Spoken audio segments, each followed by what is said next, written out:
Right. मतलब कि आप ऐसा समझिए कि आपके घर के कुछ नियम होते हैं, ठीक है, आपके घर के कुछ नियम होंगे। आपको समझ लीजिए 6 बजे उठना है, 7 बजे उठना है, 6-7 बजे, 8-9, 6 बजे उठना है, ठीक है। रात को अगर इधर का क्षेत्र है तो 8 बजे से पहले घर आ जाना है, इधर का क्षेत्र है तो कम से कम 10-12 बजे से पहले घर आ जाना है, राइट। ये कुछ नियम है आपके घर पे और इसको आप परफॉर्म करते हो। जब आप इसको परफॉर्म करते हो तब हम ऐसा कहते हैं कि इसके बेसिस पे हम हमारे घर को चला रहे हैं, ठीक है। नियम आपके जो बड़े बुजुर्ग है उसने बनाए होंगे, ठीक है, आपके घर के बड़े सदस्यों ने आपके नियम बनाए होंगे। उस नियमों को आप रियल लाइफ में जब प्रैक्टिकली जब अप्लाई करते हो उसे हम पॉलिटी बोल देंगे, राइट। हम ऐसा बोलेंगे कॉन्स्टिट्यूशन और पॉलिटी दोनों डिफरेंट है। हम ऐसा बोलेंगे कि कॉन्स्टिट्यूशन से पॉलिटी बनता है, ठीक है। कॉन्स्टिट्यूशन बनेगा उसके बेसिस पे पॉलिटी बनता है, राइट।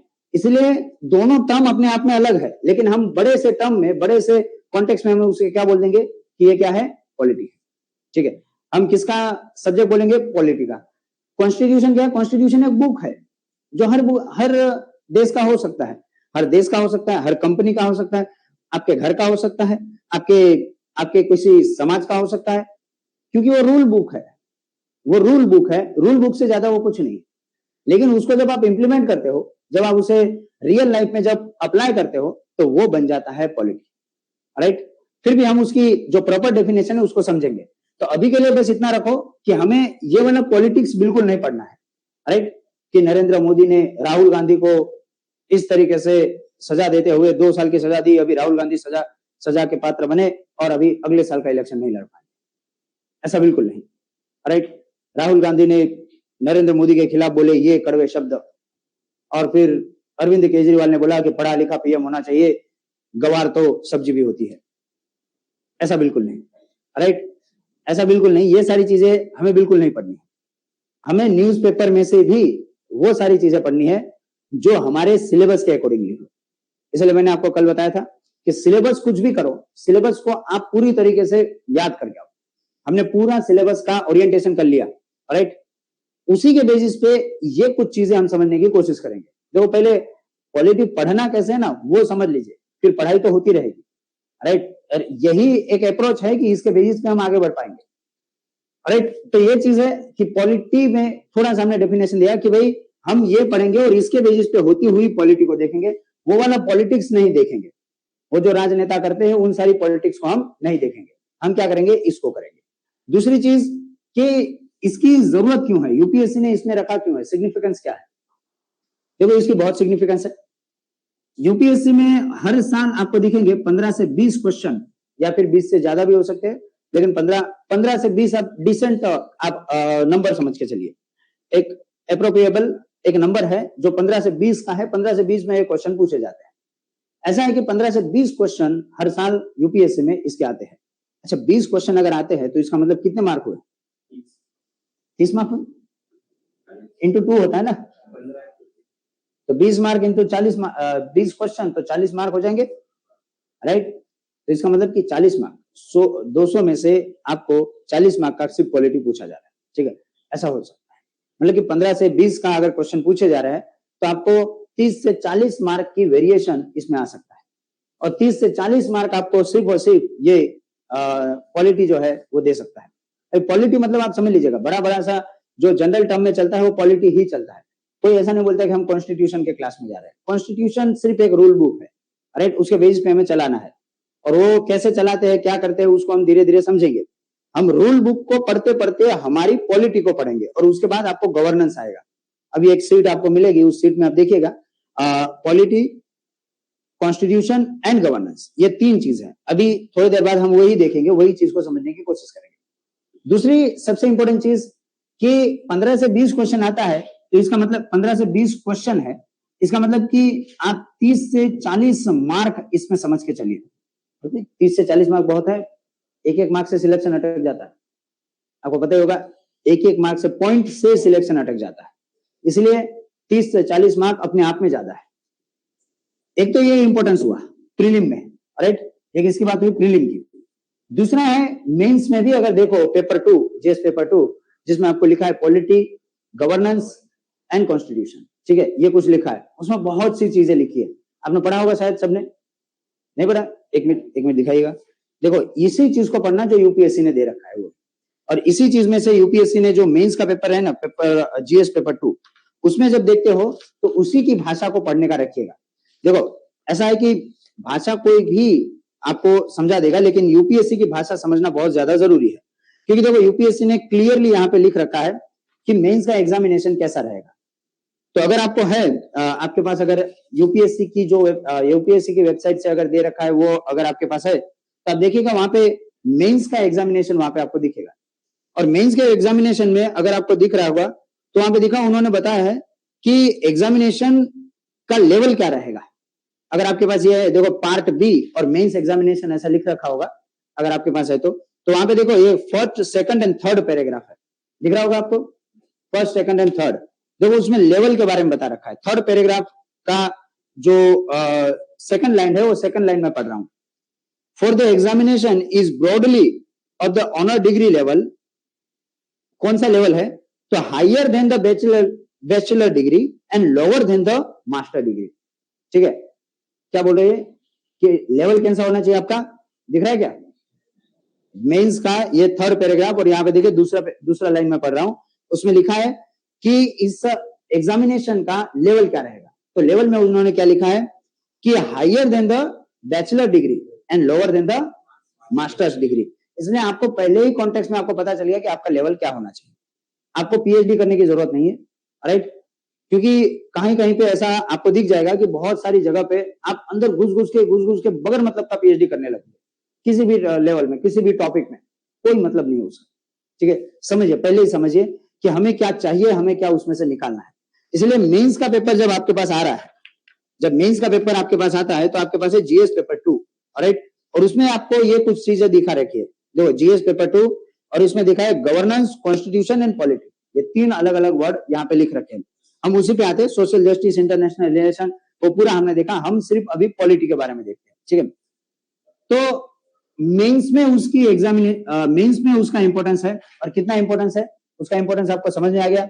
मेंस का पूरा पेपर कितने का होता है? 250 मार्क का, ठीक है। 250 मार्क का अगर मैं पूरा पेपर समझू, 250 मार्क का अगर मैं पूरा पेपर समझू, ये आधे से ज्यादा पॉलिटी ही, ये कॉन्स्टिट्यूशन और पॉलिटी से ही रिलेटेड होगा।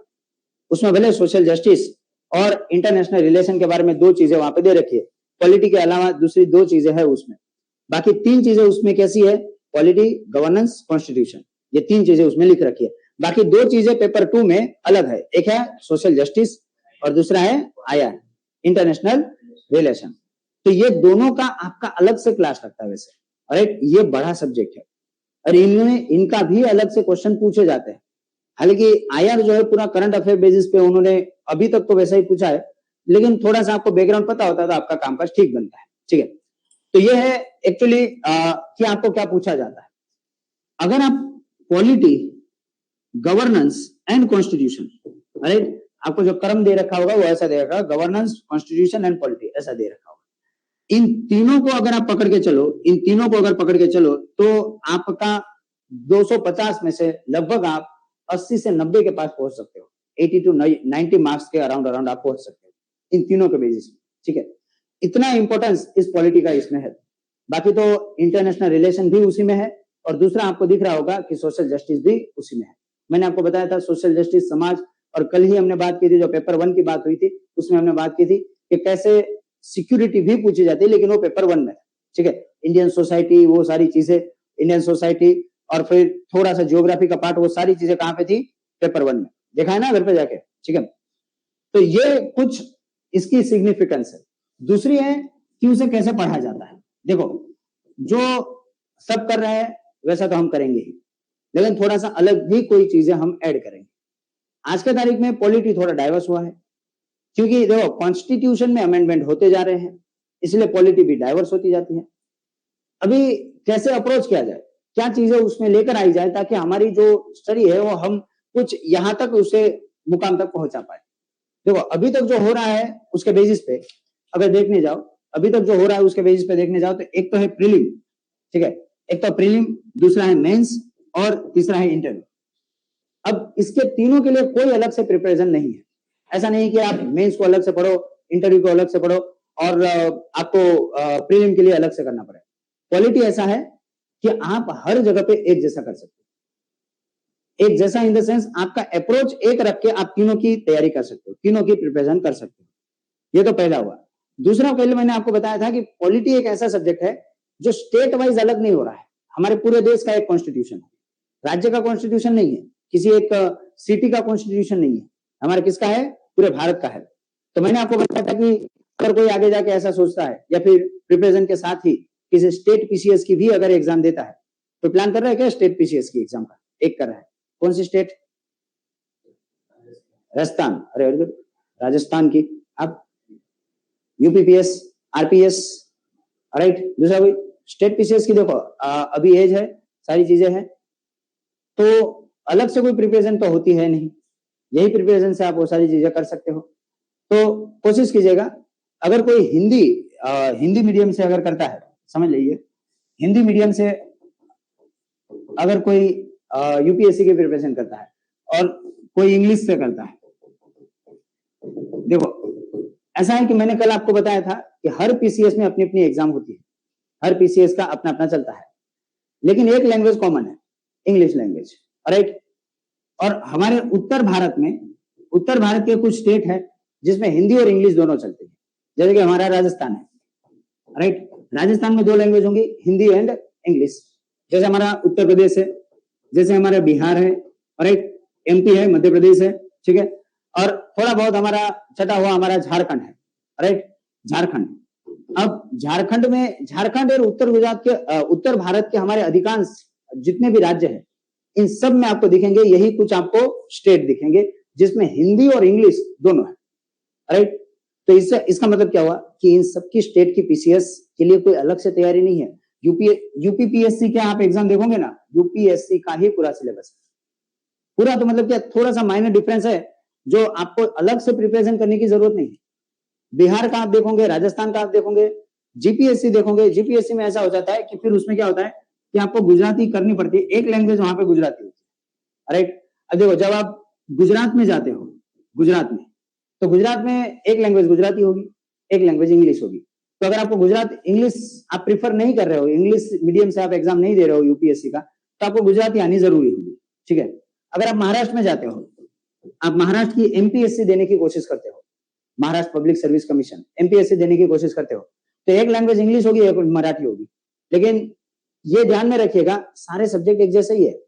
अच्छा, भारत का इतिहास कुछ अलग से वहां से अलग से इतिहास नहीं आता है महाराष्ट्र से, वही है। अगर इंग्लिश से आप एग्जाम देते हो, तो मेरे कहने का मतलब वैसा ऐसा है कि ये सारे राज्य और ये सारे राज्य इन सब की एग्जाम दे पाओगे अगर इंग्लिश से दे रहे हो। और हिंदी में दे पा रहे हो, हिंदी से एग्जाम की प्रिपरेशन कर रहे हो, तो आप कुछ राज्य में भी एग्जाम की ये दे सकते हो। क्योंकि देखो, हमारे पास अनुच्छेद 16 है, हम क्या है उसको देखेंगे। अनुच्छेद 16 हमें कहता है कि भाई आपको पब्लिक एम्प्लॉयमेंट में हर जगह पे एक जैसा ट्रीट किया जाएगा, और कोई भी पब्लिक एम्प्लॉयमेंट मतलब सरकारी नौकरियों में, राइट। तो उसका फायदा उठाइए और ऐसा कुछ करने की कोशिश करें कि हर जगह पे आप कम से कम फॉर्म भर पाओ, राइट।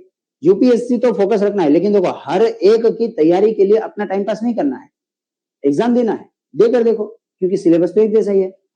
कम से कम अपने नेटिव जगह का सिलेबस, कम से कम अपने नेटिव जो स्टेट है उसका आपको एग्जाम देनी चाहिए। अगर राजस्थान के हो, मध्य प्रदेश के हो, महाराष्ट्र के हो, तो वहां के तो देना ही चाहिए। दूसरा, जितने भी हमारे साउथ इंडिया के जितने भी देश राज्य है, उसमें इंग्लिश प्लस उस राज्य की लैंग्वेज रहेगी।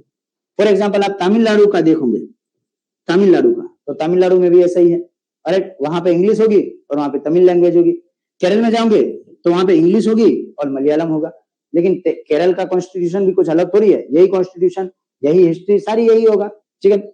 आप आंध्र प्रदेश में जाओगे, आप तेलंगाना में जाओगे, सबका सिलेबस मोर और लेस सेम है, थोड़ा सा माइनर डिफरेंस आपको आएगा और माइनर आपको चेंजेस करना पड़ेगा।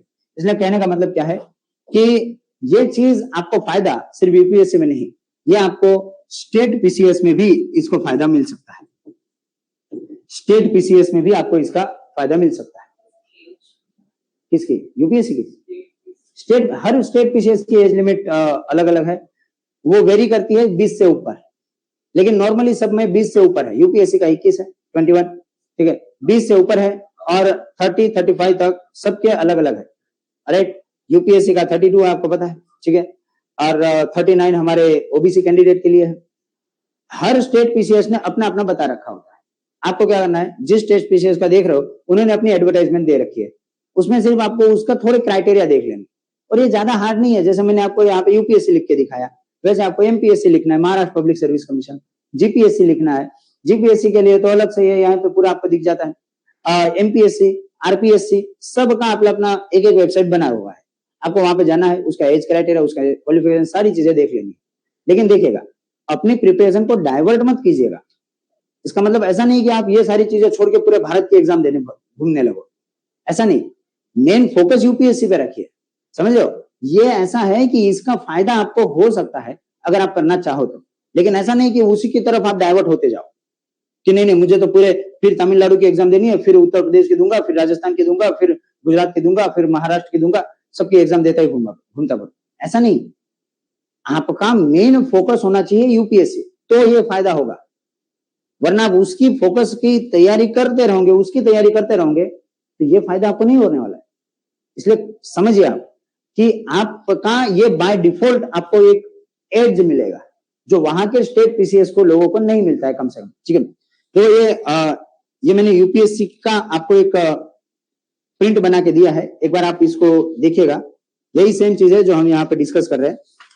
एक लेके पीछे जाने दीजिए।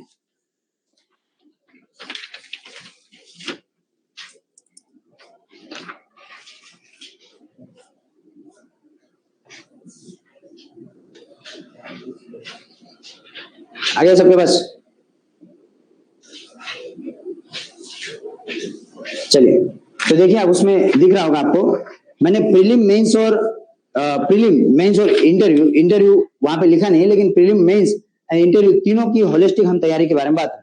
यहाँ पे देखिए अभी आप, तो ये प्रीलिम मेंस एंड इंटरव्यू तीनों चीजों की हम यहाँ पे एक साथ होलिस्टिक तैयारी होगी।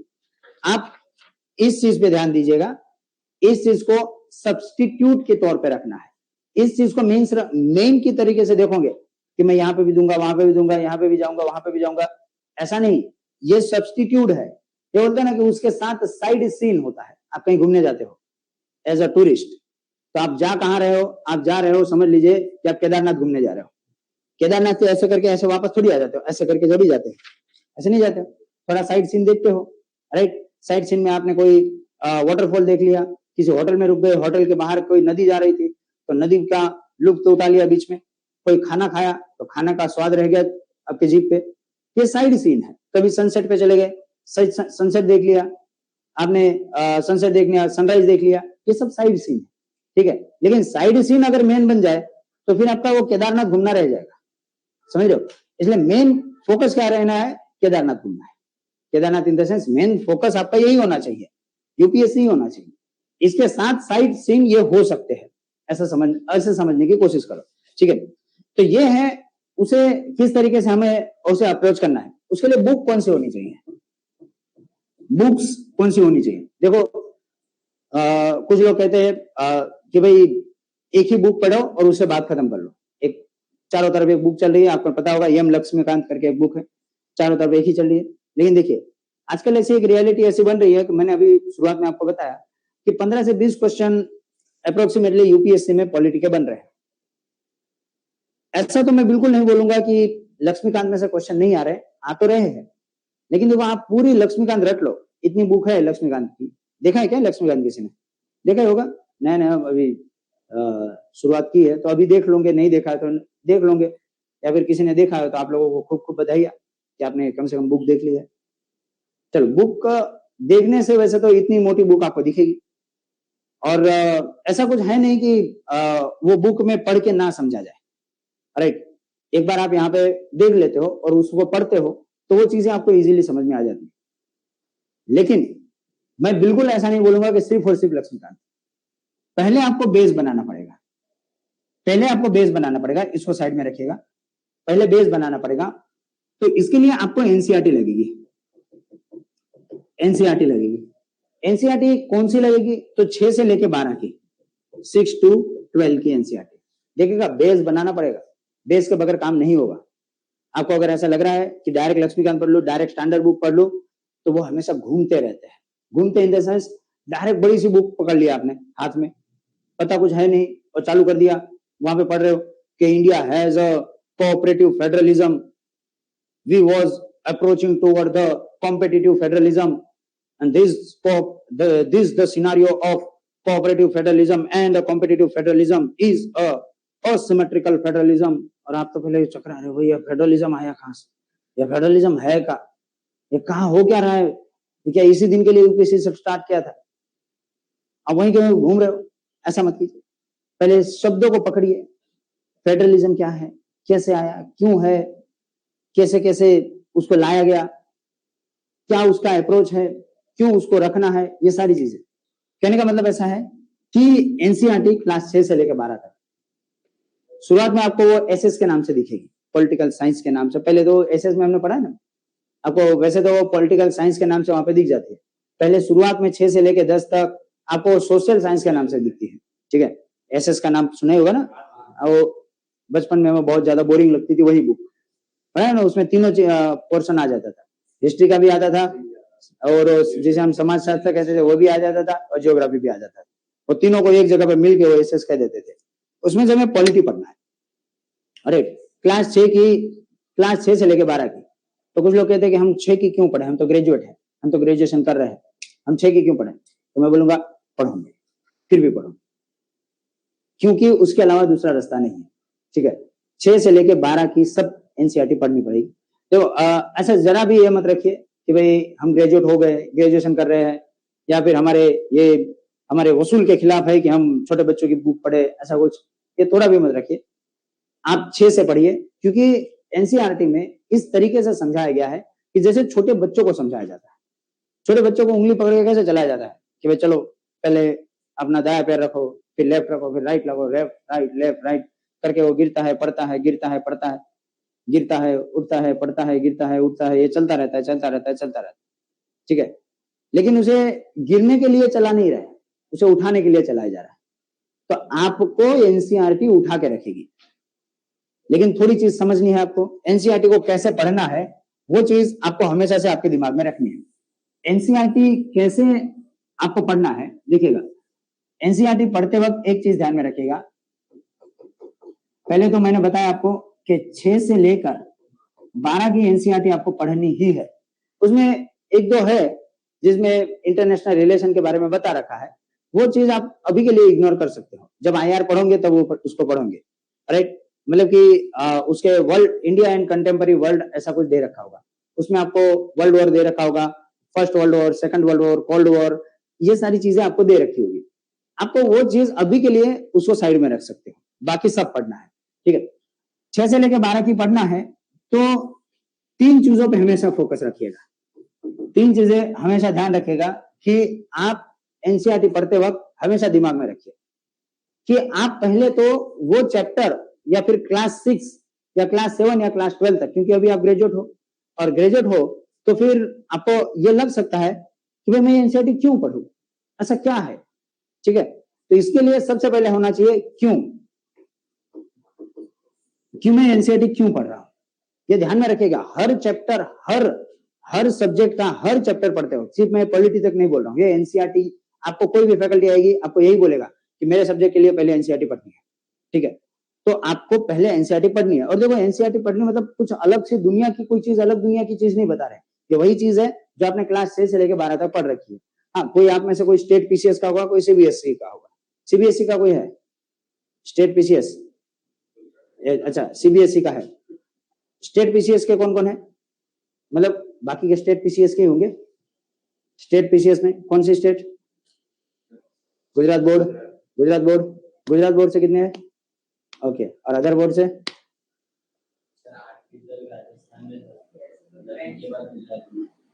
राजस्थान, ओके, हाँ सीबीएसई, हाँ सीबीएसई बोर्ड, ठीक है। हाँ तो देखो पहली बात तो ऐसा है, शुरुआत में क्या होता है, हमारे फादर जो है ना, मेरे फादर जब मेरी पढ़ाई को लेकर, मुझे बताया था उन्होंने शुरुआत में, मेरी पढ़ाई को लेकर बहुत चिंतित थे कि भाई इसे कौन से भाषा में पढ़ाया जाए, कौन सी भाषा में पढ़ाया जाए। तो एक था कि हमारी साइड, वो पुणे साइड, तो एक साहब को मिले, वो प्रिंसिपल को मिले और बताया कि सर मैं बहुत दुविधा में हूँ, मुझे समझ में नहीं आ रहा कि मेरे बच्चों को मैं कौन सी भाषा में पढ़ाऊं, और अभी मैं स्कूल में नहीं था। मुझे उन्होंने बताया बाद में कि इस तरीके से मैंने तेरी स्टडी शुरू की। तो प्रिंसिपल ने बहुत ही अच्छा एक एग्जाम्पल दिया था, राइट। वैसे तो आपने उन्हें सुन ही रखा होगा, पर चीज उन्होंने रिलेट की थी। उन्होंने बताया कि देखिए भाई, ऐसा है कि आप पानी है, पानी को आप किसी भी फॉर्मेट से, आप किसी भी धार से आप उसको पहचान सकते हैं, राइट। समझ लीजिए कि पानी यहाँ से घूम रहा है, तो कोई उसे पानी बोल देगा, कोई वाटर बोल देगा। अगर कोई साइंटिस्ट देखा देखो H2O जा रहा है, H2O जा रहा है, तो H2O बोलेगा, ठीक है। कोई उसको जल बोल देगा, कोई उसको नीर बोल देगा, लेकिन काम क्या है उसका? प्यास बुझाना, प्यास बुझाएगा। कोई उससे प्यास बुझा, हाँ देखो काम में भी डिफरेंस है, वेरिएशन है। कोई उससे प्यास बुझाता है, अपनी खुद की प्यास बुझाएगा। कोई अगर कंस्ट्रक्शन चल रहा है तो उसके ऊपर छाटेगा, कोई इरिगेशन में यूज करेगा, कोई सब्जी में डाल के उसे सब्जी बनाएगा, कोई आटे में डाल के उससे रोटी बनाएगा। पानी का हर यूज है, राइट। कहने का मतलब क्या था उनका, उन्होंने बताया, उन्होंने समझाया कि भी देखिए वैसे ही शिक्षण है, वैसे एजुकेशन, आप कौन सी भी फील्ड से करो, आप कौन सी भी स्ट्रीम से करो, लेकिन एजुकेशन एजुकेशन ही है। आप गुजराती से पढ़ो, आप मराठी से पढ़ो, आप मारवाड़ी राजस्थान से पढ़ो हिंदी से, आप मलयालम से पढ़ो, आप तमिलनाडु से पढ़ो, सबका एक ही जाता है, एक ही तरीके से जाता है। और जो रिजल्ट निकल के आता है उसका भी फायदा सब में अपने आप में अलग अलग होता है। लेकिन eight the end of the day आपको पता चलेगा एजुकेशन कहीं का भी गलत नहीं है, राइट। तो ऐसा बिल्कुल पकड़ के नहीं चलना है जो सीबीएसई बोर्ड वाले वो छाती काट के बैठे रहेंगे सीबीएसई बोर्ड से, और तुम लोग तो मतलब स्टेट पीसीएस, कुछ नहीं है, कुछ नहीं है, हर जगह पे एक जैसा ही है। लेकिन फिर भी हमें क्या करना है, हमें एक चीज पे फोकस करना है कि हम एनसीईआरटी जो सीबीएसई बोर्ड वाली है उसे पढ़ेंगे, और जब पढ़ेंगे आप पाओगे कि ऐसा कुछ अलग नहीं होगा जो आपने आपके स्टेट पीसीएस में पढ़ा होगा और सीबीएसई में पढ़ा होगा वो अलग होगा। आपको ये करना है, ठीक है। क्यों पढ़ना है, क्यों पढ़ रहे हो, ये सबसे पहले आपको क्लियर होना चाहिए। फॉर एग्जाम्पल आप जब एनसीईआरटी पढ़ोगे क्लास 6 की, तो उसमें पहला चैप्टर है, पॉलिटी के लिए पढ़ोगे तो स्टोरी ऑफ पालनपुर करके एक चैप्टर है, उसमें पढ़ा होगा आप लोगों ने, स्टोरी ऑफ पालनपुर। तो स्टोरी ऑफ पालनपुर सबसे पहले आपको दिमाग में होना चाहिए कि मैं क्यों पढ़ रहा हूँ, पालनपुर की स्टोरी जान के मुझे क्या मिल जाएगा। मेरे गांव का नाम तो पालनपुर है नहीं, और मैं तो पालनपुर में रहता नहीं हूँ, तो फिर पालनपुर की स्टोरी क्यों जानू मैं, मुझे क्यों रुचि होनी चाहिए पालनपुर की स्टोरी में। अगर आपको इस क्वेश्चन का आंसर मिल जाता है तो फिर जाइएगा इस पे जाइएगा, हाउ, अब कैसे पढ़ू उसको, ठीक है। मतलब वाई पता चल गया आपको, स्टोरी ऑफ पालनपुर। अच्छा, स्टोरी ऑफ पालनपुर किसने पढ़ी है क्या, किसने पढ़ी है? थोड़ा बहुत, थोड़ा ऊपर ऊपर से देखा होगा तो। हाँ हाँ, उसके बाद क्या पढ़ी है उसमें?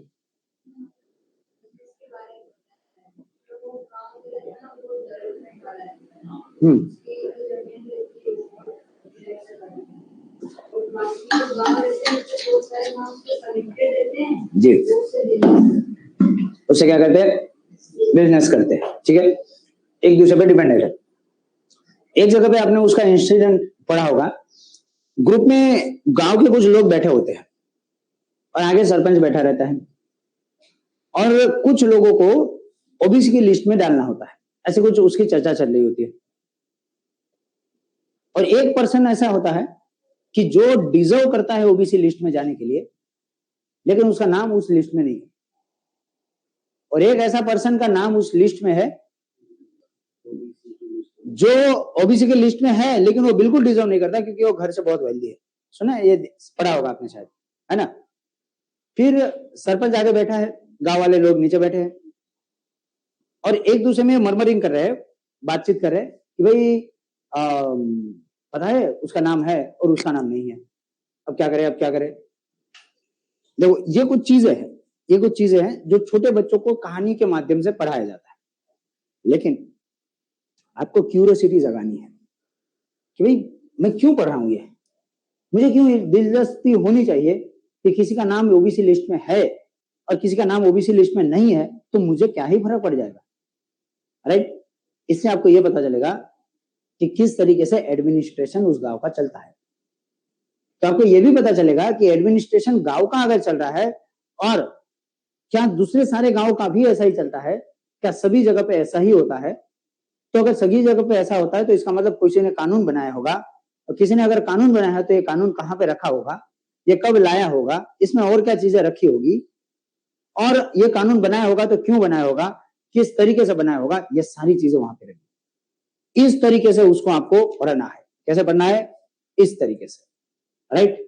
पहले तो आपको व्हाई, हाउ, ये सब क्लियर होना चाहिए, और जो लास्ट में आपको क्लियर होना चाहिए कि आपने पढ़ लिया, उसके बाद आपने उसमें से क्या निकाला है, आपने उसमें से क्या निकाला है, राइट।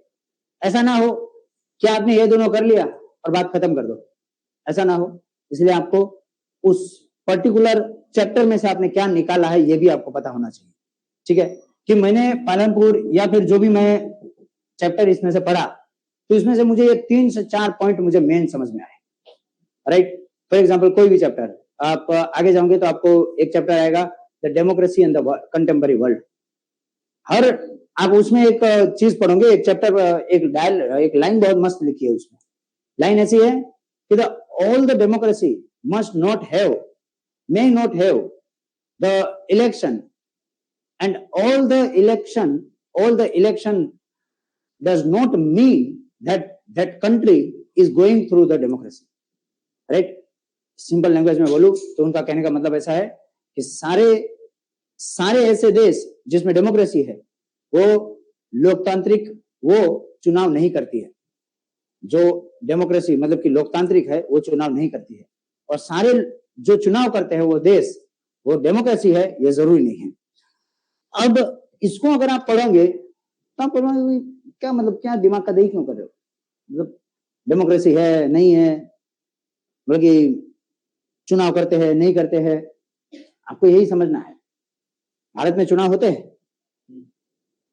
कुछ लोगों ने बोला कि 2019 के बाद, 2019 में अगर बीजेपी जीत गई तो 2019 के बाद चुनाव ही नहीं होंगे, बल्कि 2019 का चुनाव देश में लास्ट चुनाव हुआ है। कुछ लोगों ने बोला अभी अगले साल वापस से चुनाव हो रहा है 2024 में, और 2024 में भी ऐसा ही बोल रहे हैं कि 2024 में भी अगर बीजेपी जीत गई तो आगे चुनाव नहीं होंगे। क्यों? क्योंकि देश जो है वो ये बन जाएगा, डिक्टेटर बन जाएगा, ऐसा बोल रहे हैं कुछ लोग, राइट। पाकिस्तान में चुनाव होते होते पाकिस्तान तो छाती ठोक के खुद को डेमोक्रेसी बोलता है, यस। पाकिस्तान में भी चुनाव होते हैं, और बड़ी बात, उससे भी बड़ी बात, पाकिस्तान खुद को डेमोक्रेसी कहता है, लोकतांत्रिक देश कहता है। अब देखो इमरान खान के नाम पे क्या हो रहा है वहां पे, इमरान खान को जेल में डाला है, राइट। और बीच में इमरान खान कह रहे थे कि भाई मुझे मारा जा रहा है, मुझे मारने की साजिश कर रहे हैं, और ऐसी कुछ चीजें आ रही थी उनके सामने, आपको पता चल रहा होगा। पाकिस्तान खुद को डेमोक्रेसी कहता है, लोकतांत्रिक देश कहता है, और लोकतांत्रिक देश में ये कुछ चीजें हो रही थी, राइट। चुनाव भी होता है और वहां पे सारी चीज मिलिट्री संभाल रही है, चुनाव होता है और पूरी चीज मिलिट्री संभाल रही है। देखो ये दावा नहीं करते हम, जो पुष्टि करते हैं इसकी। ऐसा नहीं कि मैं इसको बोल रहा हूँ कि मैं दावा, हर कोई पुष्टि करता है। कुछ लोग कहते हैं कि हमारे देश में क्या है, भारत ने आर्मी को रखा है ना, हमारी आर्मी भारत की सेवा करती है, और भारत ऐसा देश है जिसने आर्मी को रखा है। और भारत ही नहीं, हर देश का यही होता है कि भारत आर्मी को रखता है, हर देश आर्मी को रखता है क्योंकि खुद के प्रोटेक्शन के लिए। पाकिस्तान एक ऐसा देश है जहां की आर्मी ने पाकिस्तान को रखा है। समझे? समझे? नहीं समझे? कोई नहीं, चलो आएगा धीरे धीरे आएगा, समझ में आएगा। तो ऊपर से वो खुद को डेमोक्रेसी कहता है, दूसरा वहां पे आर्मी का जरूर चलता है, आर्मी वहां पे शासन भी करती है, व्यापार भी करती है। शायद आपको पता हो पाकिस्तान की आर्मी अपने आप में व्यापार भी करती है। व्यापार किसका? मतलब बिजनेस, हर चीज का, जूते से लेकर चप्पल से लेकर गेहूं चावल ये वो सारी चीजें बेचती है, अगर आपको कहीं से जानकारी मिली हो तो, राइट। तो हमें समझना क्या है, जो वो लाइन बोली है ना कि जो हर लोकतांत्रिक देश चुनाव नहीं करता है, और जो चुनाव करता है इसका मतलब कि वो लोकतांत्रिक है, इस पर पुष्टि कोई नहीं लगा सकता। राइट, तो अगर ये लाइन आपने पढ़ी है तो आपको पता चल जाएगा डेमोक्रेसी डज नॉट मीन कि वहां पे इलेक्शन होते होंगे। आपको ये समझना है उसमें से, मैं सिर्फ एग्जांपल दे रहा हूं, ठीक है। आपको क्या क्या लेना है उसमें से, ये सारी चीजें आपको पहले क्लियर हो।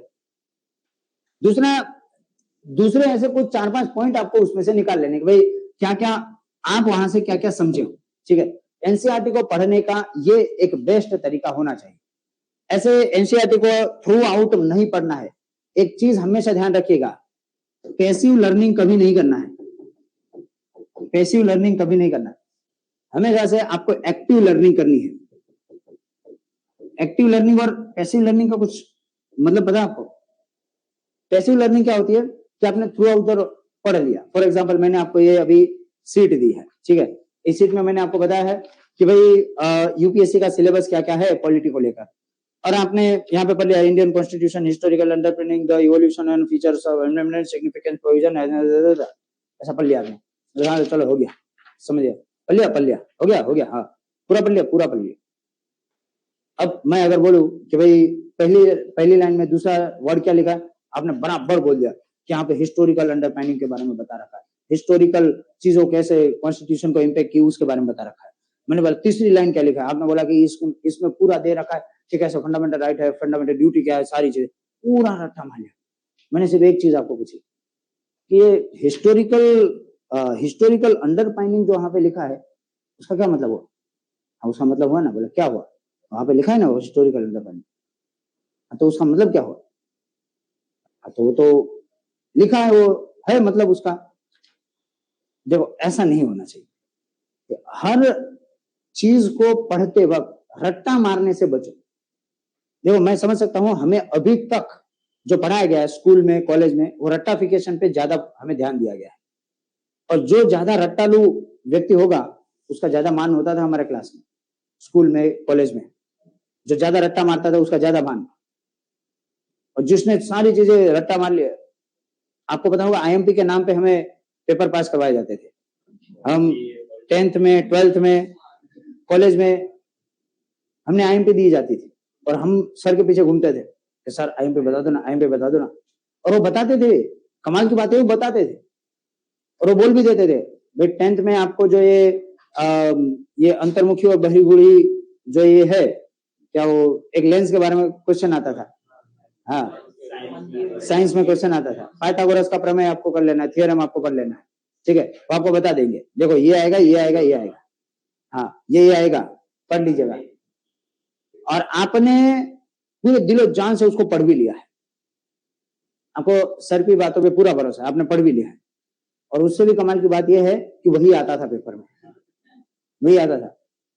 और उससे भी 2 नंबर की कमाल की बात यह है कि आप दिल खोल के वही चीज लिखते थे जो आपने घर पे बैठ के रट्टा मारा था, पाइथागोरस का theorem, this is equal to this and hence this proven, ऐसा करके आपने वो लिख भी दिया। और उससे भी कमाल कमाल कमाल कमाल की बात यह है कि आपके 10 में से 10 मार्क आते थे उस पाइथागोरस के थ्योरम में। वही व्यक्ति पेपर सेट कर रहा है, वही व्यक्ति ने आपको बताया कि पाइथागोरस का कर लेना, वही मैं पूछने वाला हूं, वही आपने किया, उसी चीज को आपने पेपर में लिखा, उसी तरीके से लिखा जिसमें बुक में लिखा रखा था, और उसी व्यक्ति ने उसी पेपर को चेक किया और आपको बता दिया, और आप खुश हो रहे हो कि मेरे इतने मार्क्स आए। और ये हद वगर की, हद विना की कमाल की बात ऐसी है, मतलब हद अगर यहाँ पे है तो कमाल यहाँ पे है। उतना कमाल की बात यह है कि उसको लेके हम छाती पीटते हैं, मेरे 90 मार्क आए, 95 मार्क आए, कि मेरे बच्चे के इतने मार्क आए। उससे कुछ साबित नहीं होता, उससे बस यही साबित होता है कि आपका बच्चा कितना रट्टालू है, रट्टा मार रहा है। उसे बोला जाएगा पैसिव लर्निंग। एक चीज याद रखिएगा, स्टूडेंट उनको वैसे चाहिए थे, लेकिन ऑफिसर उनको वैसे नहीं चाहिए। रट्टा मारने वाला ऑफिसर उनको नहीं चाहिए होगा। इसका मतलब ये नहीं है कि आपको कोई चीज याद ही नहीं रखनी है, ऐसा है कि आपको सारी चीज समझनी है। उसे बोला जाएगा एक्टिव लर्निंग। एक्टिव लर्निंग मतलब कि आप जो भी पढ़ रहे हो आपका दिमाग चलता रहना चाहिए, आप वैचारिक जुबाली करो। जुबाली समझते हो? जुबाली जो हमारे जो गाय वगैरह होते हैं, राइट, वो खाते हैं और वही चीज वापस से निकाल निकाल के चबाते रहते हैं, चबाते रहते हैं, राइट। पेट में से निकालेंगे, वही चीज मुंह में डालेंगे, चाटा चाटा, देखा होगा आपने, चबाते रहते हैं।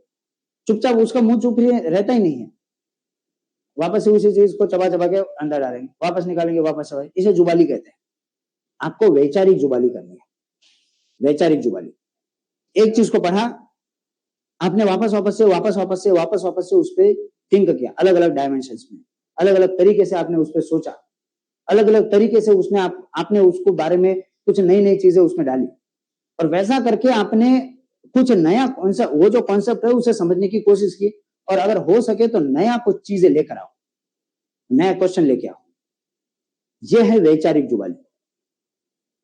अगर ये करते हो तो आप एनसीईआरटी पढ़ रहे हो, वरना आप एनसीईआरटी नहीं पढ़ रहे हो, राइट। तो ये ध्यान रखिएगा, एनसीईआरटी को पढ़ने का ये तरीका आप हमेशा से ध्यान में रखिएगा।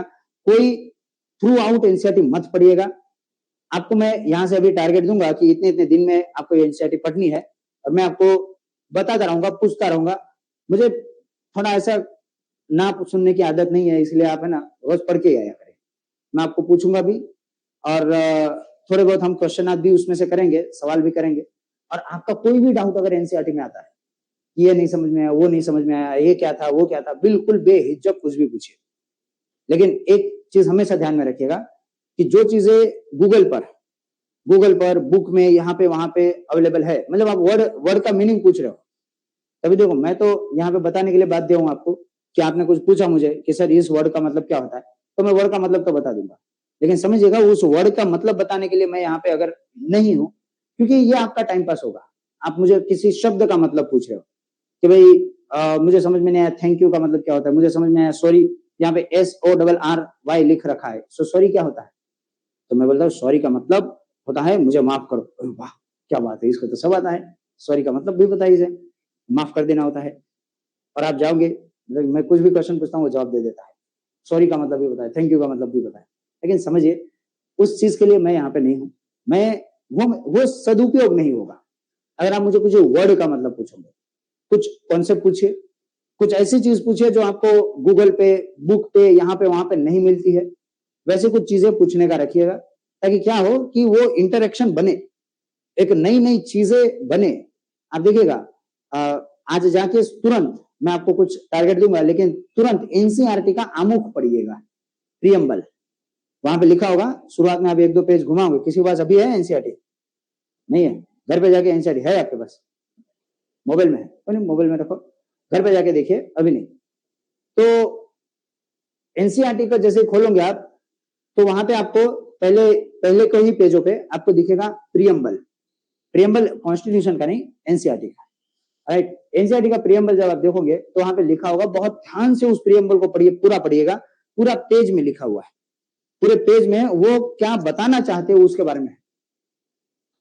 अगर आप उस एनसीईआरटी के प्रियम्बल को पढ़ते हो तो आपको दिखेगा कि वो आपसे क्या चाहते हैं, और वहां पे क्लियर कट शब्दों में लिखा है, वहां पे उन्होंने क्लियर कट शब्दों में लिखा है कि हम क्या चाहते हैं। हम चाहते हैं कि बच्चे कैसे बने, और बच्चे कैसे बने तो उसके लिए उन्होंने बताया है कि बच्चों की लाइफ से ये थ्रू आउट जो थोरो लर्निंग है, जो थोरो लर्निंग समझते हो, सिर्फ रट्टाफिकेशन वाली लर्निंग, सिर्फ पढ़ रहे हो पढ़ रहे हो पढ़ रहे हो, इसका कोई मतलब नहीं बनता, सेंस नहीं बनता।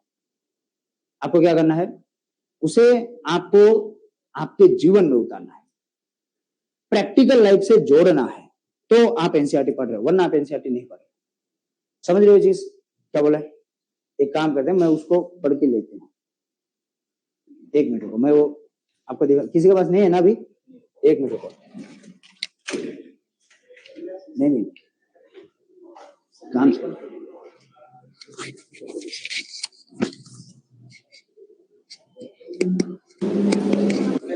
ये वाला एक बार प्रेस करूंगा।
अगर ग्रीन हो जाए ना तो इसको ब्लू कर लो, तो ब्लू हो गया ना तो बैकग्राउंड में किसी बच्चे का राइट, अभी आ रहा है आपके पास। देखिए वो जो अभी थोड़ी देर में आएगा, अभी नहीं, अभी आएगा आएगा आएगा। तो वो जो है ना, उसमें उन्होंने बता रखा है कि किस तरीके से आपका एनसीईआरटी को पढ़ने का अप्रोच होना चाहिए। अप्रोच क्या होना चाहिए? तो आपका मेन अप्रोच होना चाहिए कि आप उसको प्रैक्टिकल लाइफ से कनेक्ट करो। प्रैक्टिकल लाइफ से कनेक्ट करोगे तो एनसीईआरटी पढ़ने का मतलब है। राइट, उन्होंने बता रखा है क्लियर वर्ड में कि एनसीईआरटी का हमारा पर्पस है कि हम बच्चों की स्कूल क्लास इस लाइफ को तोड़े और नए ज्ञान का सर्जन करने के लिए उन्हें कहीं ना कहीं से हम उसको कैपेबल बनाएं। इसलिए आपको भी ये समझना है कि आपको सिर्फ पैसिव लर्निंग से काम नहीं चलाना है, आपको एक्टिवली उसमें लर्निंग करनी है। ठीक है, तो ये पहला तो हमारा हुआ बुक लिस्ट में सबसे पहले हमारी 6 से 12 की एनसीईआरटी। स्टार्ट करोगे आज से? कल से नहीं, आज से। बोलो। बिल्कुल नहीं, पहली देखो वही अभी मैं उसी पे आ रहा था कि बिल्कुल उस पे नोट्स नहीं बनाना है। पहली 1 या 2 रीडिंग जब करोगे कोई नोट्स मत बनाएगा। देखो मैं बार बार बोलता हूं और बार बार लोग नोट्स बनाते हैं, या तो कोई नोट्स नहीं बनाते, कोई अपने ही तरीके से उसको ये कर लेता है, मतलब अपने ही तरीके से उसको पढ़ने की कोशिश कर लेता है, अपने ही तरीके से उसको अंडरलाइन कर लेता है, हाईलाइट कर लेता है। देखो क्या होगा कि पहली बार पढ़ोगे ना तो हर चीज उसकी आपको इंपॉर्टेंट लगेगी, हर चीज आपको लगेगा अरे यही तो होता है, यही तो नहीं पता है मुझे, और हर चीज आपको इंपॉर्टेंट लगेगी, हर चीज की नोट्स बनाओगे आप। उसमें क्या होगा, eight the end of the day आपकी पूरी एनसीईआरटी कलरफुल हो जाएगी। कहीं आपने रेड पेन से आपने हाईलाइट कर रखा होगा, कहीं आपने ग्रे से कर रखा होगा, कहीं आपने व्हाइटनर लगा रखा होगा। अब जब पूरी एनसीईआरटी खत्म होगी, आप जब देखोगे तो आपको दिखेगा कि पूरी एनसीईआरटी आपकी कलरफुल हो चुकी है। ऐसा बिल्कुल मत कीजिए, पहली रीडिंग में बिल्कुल मत करिए। आज से एनसीईआरटी चालू करेंगे बिल्कुल, बल्कि अभी से करोगे, मतलब कि जैसे क्लास में से घर पे जाओगे तुरंत एनसीईआरटी या तो आप डाउनलोड करिए, मैं तो बोलूंगा कि डाउनलोड ही करो। राइट, यहाँ से वैसे तो आपको मिलेगी ही एनसीईआरटी, वो रखिए आपके पास। जितनी भी आपको यहाँ से मिलती है, यहाँ से आपको 11th और 12th की मिलती है। ठीक है, 11th और 12th की आपको यहाँ से मिलेगी। बाकी की एनसीईआरटी बिल्कुल पैसों से मत लीजिएगा। अगर आपको कंफर्टेबल है, अगर आप पीडीएफ से पढ़ने के लिए, तो पीडीएफ से ही पढ़ लीजिएगा, हर जगह पे आपको मिल जाएगी। राइट, कुछ लोग जो बहुत ज्यादा ओवर स्मार्ट होते हैं, ओवर स्मार्ट समझते हो, स्मार्ट एक होता है और एक दूसरा होता है ओवर स्मार्ट। ठीक है, वो लोग ऐसा करते हैं कि यूट्यूब के किसी वीडियो से एनसीईआरटी पढ़ते हैं। मैं बोलूंगा ये बिल्कुल ही भद्दा तरीका है एनसीईआरटी पढ़ने का, ऐसा बिल्कुल मत कीजिएगा। आप आपके खुद के तरीके से ही पढ़िए। देखो पहली बार शुरुआत कर रहे हो, जो थोड़ा सा आपको गाइडलाइन मिल रही है उसी के हिसाब से जाइए, यूट्यूब के वीडियो से मत देखिए। देखो क्या होता है, ऐसा नहीं बोल रहा हूं कि वो बहुत ही अच्छा होता है, ये बहुत ही बुरा होता है। अपनी चीज तो अपनी होती है, अपने तो अपने होते हैं, बाकी सब सपने होते हैं। वैसा ही कुछ, अगर आपने अपनी तरीके से पढ़ा है तो अपने तरीके से पहली बार अपने घुटनों पे ही चलिए। अपने घुटनों पे चलकर छिल जाना अच्छा है, दूसरों की गाड़ी पे बैठकर मौज करना छोड़ दीजिए। दूसरी की गाड़ी जा रही है, उस पे देख रहे हो आप, अरे बाप रे क्या मस्त R15 जा रही है, आप घुटने पे चल रहे हो, हाँ तो बस घुटने पे चलिए। स्वधर्म सुना है? स्वधर्म, श्रीमद् भगवद गीता में स्वधर्म का एक कॉन्सेप्ट है। स्वधर्म के कॉन्सेप्ट में ऐसा बता रखा है कि खुद के धर्म पे चलना चाहिए, खुद के धर्म पे चलकर मर जाना बेटर है, दूसरे के धर्म पे मत चलिए। वैसे ही हाँ, पद कुछ बोला जाता है, लेकिन इसको थोड़ा अलग अलग तरीके से इंटरप्रिटेशन किया जाता है, हम देखेंगे जब स्वधर्म वगैरह देखेंगे तब। वैसे ही खुद के एनसीईआरटी पढ़ो, खुद के आंखों से देख कर पढ़ो, खुद के दिमाग से समझने की कोशिश करो। दूसरे ने समझाया हुआ मत करिए, क्योंकि ये वो चीज है जो आपने 6 से लेकर 12 तक पढ़ी है, कुछ नया नहीं होगा।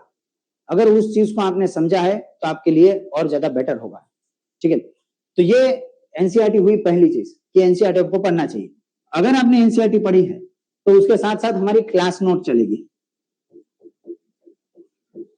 क्लास नोट्स यहाँ पे आपकी चल रही होगी, क्लास में आपके नोट्स बनाई जाएगी, आप उस क्लास नोट को पढ़ोगे और एक घर पे जाके उसको रिवाइज करोगे।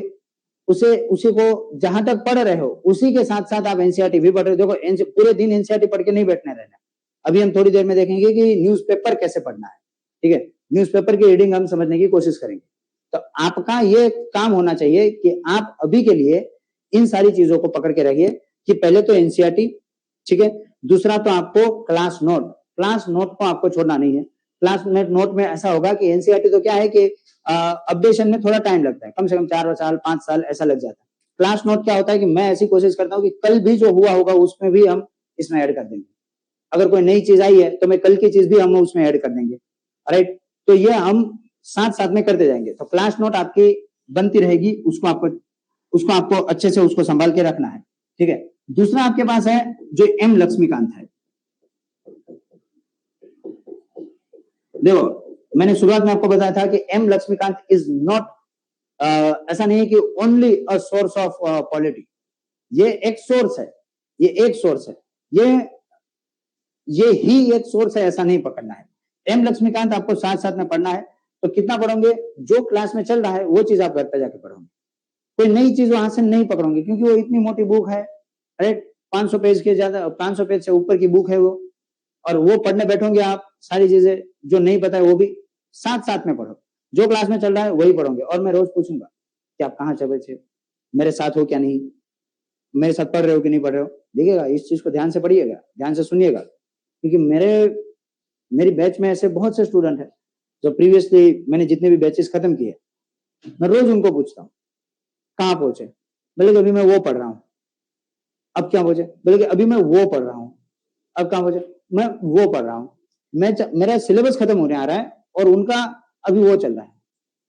और वो क्यों चल रहा है, क्योंकि उस दिन वो नहीं आए थे, या फिर उस दिन उनका ये था, या फिर उस दिन उनका वो था। कुछ ना कुछ बहाने आ जाते हैं। देखो बहाने, मैं ऐसा नहीं समझता हूँ कि आप इतने मैच्योर हो, आप ग्रेजुएशन कर लिया है, किसी का ग्रेजुएशन चल रहा है, कोई बहाना नहीं बनाता। आई कैन अंडरस्टैंड, कोई ना कोई जेन्युइन रीजन होता है, कोई ना कोई एक व्यवहारिक कारण होता है, वरना कोई करियर के साथ थोड़ी खिलवाड़ करता है। इसलिए मैं नहीं समझता हूं कि आप लोग बहाने बनाते होंगे।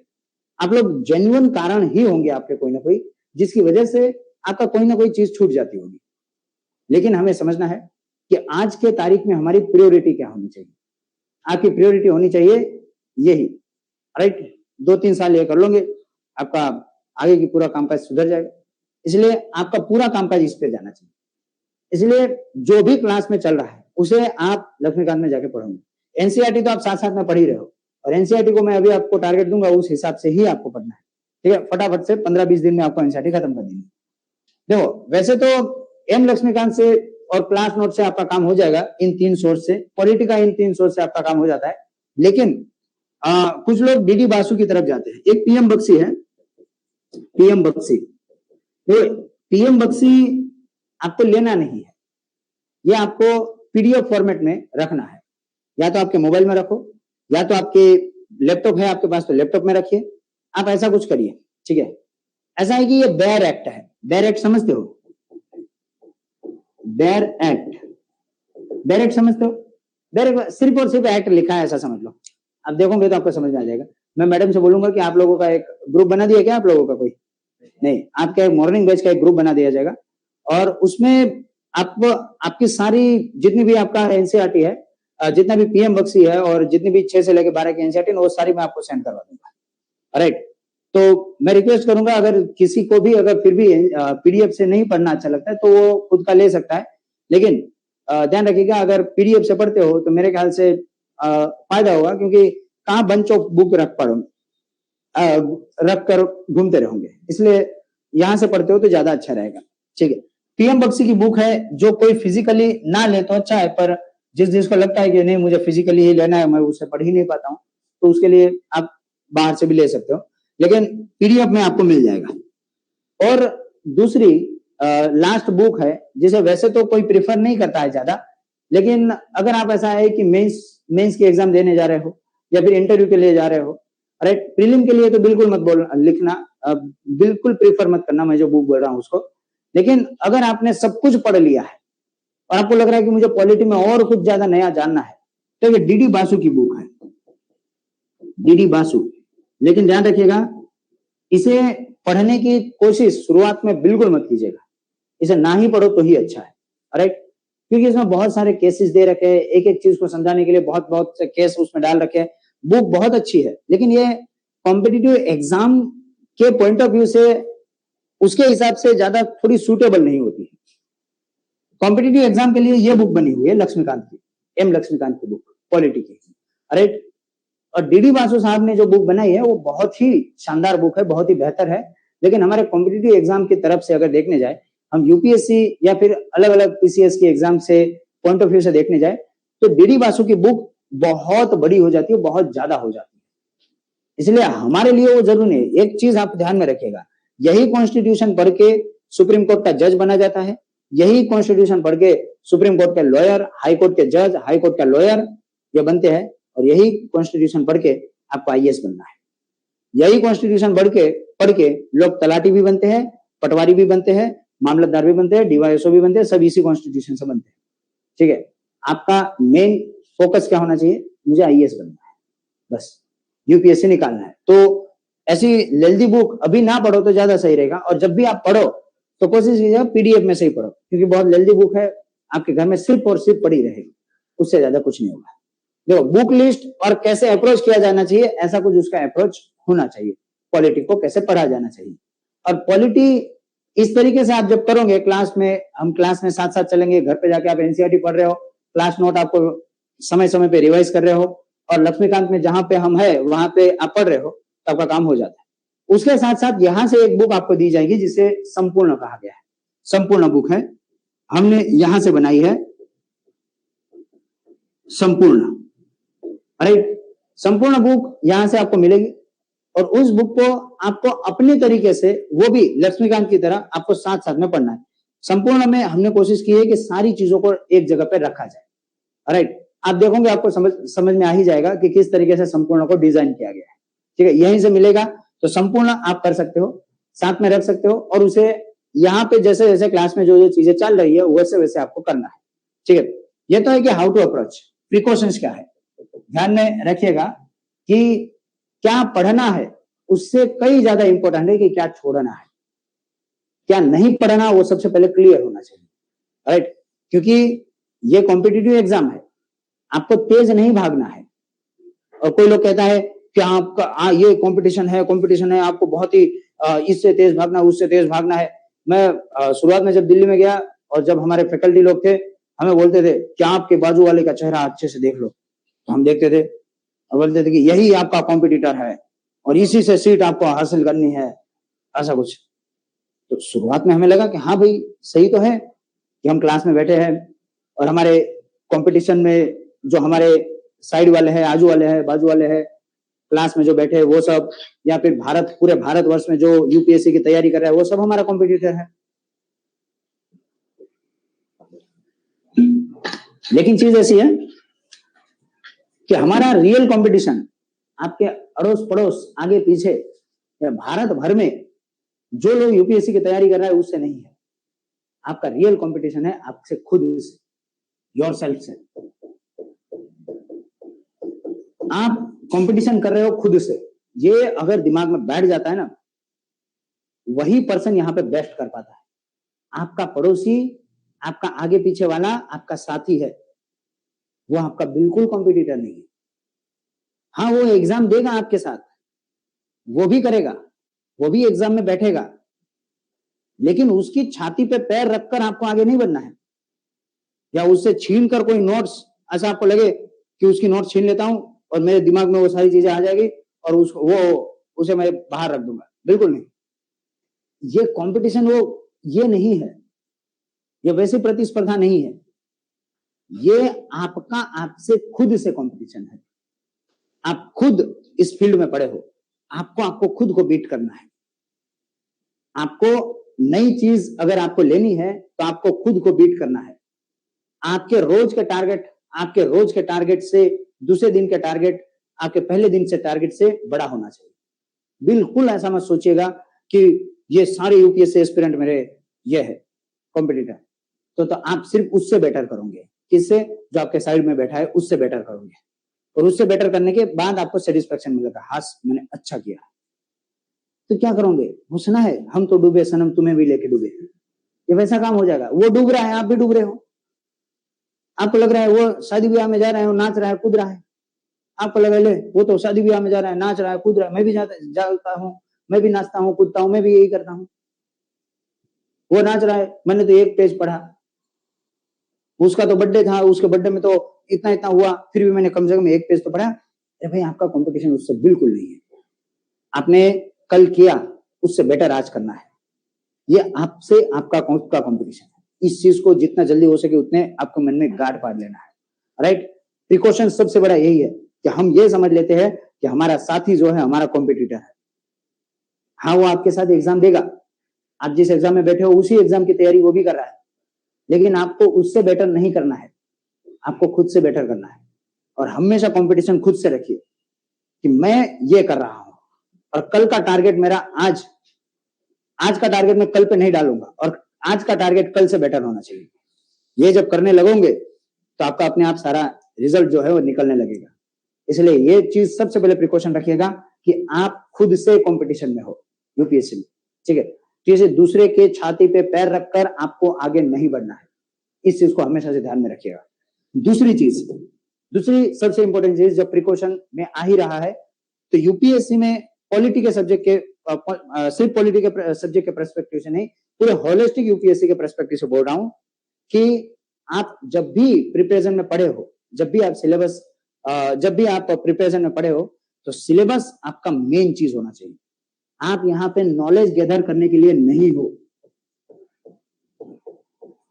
आप यहाँ पे समझ लीजिएगा, ये थोड़ा सा अजीब लगेगा आपको, आप यहाँ पे नॉलेज के लिए नहीं हो, आप यहाँ पे एग्जाम निकालने के लिए हो। आपका मेन पर्पस क्या है कि मेरा यूपीएससी निकले। आपके 2-4 नॉलेज कम होंगे चल जाएगा, लेकिन आप एग्जाम ओरिएंटेड पढ़ रहे हो, ये सबसे बढ़िया बात, ये सबसे मेन बात होनी चाहिए। ऐसा नहीं है कि आपको ये भी पता चल जाए, वो भी, कुछ लोगों को ये भी पता होता है कि गांधी जी के चप्पल की साइज क्या है, क्या करनी है, खानी है। नहीं, गांधी जी की लाठी का साइज ये है, गांधी जी की बकरी का नाम निर्मला है, ये क्या करोगे, क्या करोगे नॉलेज, ये क्या करोगे। वो बकरी अभी जिंदा नहीं है, उससे दूध भी नहीं निकलेगा, अगर जिंदा होगी तो कोई मतलब ही नहीं है उसका। गांधी जी की चप्पल का साइज, गांधी जी के चश्मे का नंबर, क्या करोगे। कोई नॉलेज के पीछे अगर एक आधा वर्ड, एक आधी चीजें आपको नहीं पता है चल जाएगा, लेकिन कॉन्सेप्ट क्लियर होने चाहिए, कॉन्सेप्ट क्लियर होने चाहिए। डेटा के पीछे नहीं भागना है, ये डेटा हो जाए 1915 में ऐसा हुआ, 1914, ये पूरा हिस्ट्री रख लिया आपने। गांधी जी 1915 में आए, 9 जनवरी को आए, मुंबई में पोर्ट में बैठे, पहले राइट पैर रखा, फिर लेफ्ट रखा, फिर राइट लेफ्ट करा, और फिर जब बग्गी में बैठे तब राइट पैर ऊपर किया था, ये भी पता है मुझे। और जिस दिन वो आए थे तब उन्होंने खादी का कपड़ा पहना था, ऊपर फाटा पहना था। क्या मतलब है इसका, कोई मतलब नहीं। यूपीएससी की हिस्ट्री देख लो, उसने क्वेश्चन पूछा है क्या गांधी जी की साइज क्या है, उसकी लाठी का साइज क्या है। इसलिए सबसे बड़ी चीज कि आप यहाँ पे नॉलेज के लिए बिल्कुल नहीं हो। एक आधी चीज नहीं पता है तो चल जाएगा, आप है कॉन्सेप्ट क्लियर करने की, क्योंकि यूपीएससी कॉन्सेप्ट मांगता है। डेटा एक आधा कम पता है तो चल जाएगा। इसलिए वो कहते हैं ना, बाबा रणछोड़ दास ने बोला है कि भाई नॉलेज के पीछे मत भागो, कॉन्सेप्ट के पीछे भागो, नॉलेज झक मार के आपके पीछे आएगा। ऐसा रणछोड़ दास ने नहीं बोला है, ये मैंने थोड़ा मॉडिफिकेशन करके बोला है, उन्होंने कुछ और बोला था, मैंने कुछ और बोला है। आपको क्या करना है, आपको कॉन्सेप्ट क्लियर होने तक रात भर जगना है। अगर आपका कॉन्सेप्ट क्लियर नहीं होता है तो आपको नींद ही नहीं आनी चाहिए, ये समझ में नहीं आ रहा है क्यों है। दूसरे दिन आओ, मेरा सर खराब करो, मेरा दिमाग खराब करो, अरे सर ये समझ में नहीं आया, कैसे हो रहा है, क्या हो रहा है। डेटा लेके मत आओ, यहाँ पे लिखा है 512, यहाँ पे लिखा है 513, ये 512 है कि 513 है। मैं बोल तो दूंगा भाई 513 है, मेन तो 513 है, लेकिन उसके पीछे आपकी नींद खराब मत करो। 512 है, 513 है, 515 है। लोकसभा में 545 सीट है या फिर 543 सीट है। एंग्लो इंडियन को निकाला तब से 543 है या फिर पहले से 545 है। बगैर मतलब का दिमाग खराब मत करो, आपका खुद का, क्योंकि आपको बहुत सारी जगह पे दिमाग लगाना है। कॉन्सेप्ट एक बार देख लो, कॉन्सेप्ट क्लियर करो, डेटा के पीछे दिमाग खराब नहीं करना है। ये चीज पहले ही अपने दिमाग में रखो। इसलिए आप यहाँ पे एग्जाम क्लियर करने के लिए हो, जो पहले ही पता हो। नॉलेज गैदर करना आपका काम नहीं है। एक आधी चीज आपको कम पता होगी चल जाएगा, लेकिन एक आधा भी कॉन्सेप्ट क्लियर नहीं है तब तक नहीं चलेगा। इसलिए कॉन्सेप्ट क्लियर होना बहुत ज्यादा जरूरी है। तो कॉन्सेप्चुअल अंडरस्टैंडिंग क्रिएट करनी है, ठीक है। ये पहली, ये दूसरी बात। और ये मैं सिर्फ यूपीएससी के लिए नहीं बोला, सिर्फ मैं पॉलिटी के लिए नहीं बोल रहा हूं, ये मैं हर सब्जेक्ट के लिए बोल रहा हूं। हर सब्जेक्ट में आपका पहला दायित्व ये है कि कॉन्सेप्चुअल अंडरस्टैंडिंग क्लियर करनी है। ये कहां से आएगी? तो मैंने मेरे पॉलिटी के लिए मैंने आपको ये बताया कि पॉलिटी के लिए आपको एनसीईआरटी से लेकर स्टेप बाय स्टेप चलते रहना है। बाकी दूसरे सब्जेक्ट में दूसरे अलग अलग जैसे जैसे फैकल्टी आएंगे वो अपने अपने सब्जेक्ट के बारे में बताएंगे आपको यहाँ पे क्या करना है, ये चीज करना है कि आपको पहले ही ये दिमाग में रहे, आपको हमेशा ध्यान रहे कि किसी भी तरीके का डेटा के पीछे इसके उसके पीछे टाइम पास नहीं करना है। और तीसरी और सबसे मेन बात कि कोस्ट बेनिफिट एनालिसिस करना है। कोस्ट बेनिफिट एनालिसिस नाम सुना है क्या इसका? मैनेजमेंट के स्टूडेंट ने सुना होगा शायद। मैनेजमेंट का कोई है? कॉमर्स का कोई है? कॉमर्स का। मैनेजमेंट का कोई है? मैनेजमेंट का हो, कॉमर्स का हो। बीबीए एमबीए किसने किया है? चलो, बीबीए एमबीए या फिर मैनेजमेंट का कोई स्टूडेंट होगा तो उनको इसके बारे में पता होता है। नाम सुना है क्या कभी कॉस्ट बेनिफिट एनालिसिस का? सुना तो होगा, नॉर्मली कहीं पे भी आ ही जाता है। यस,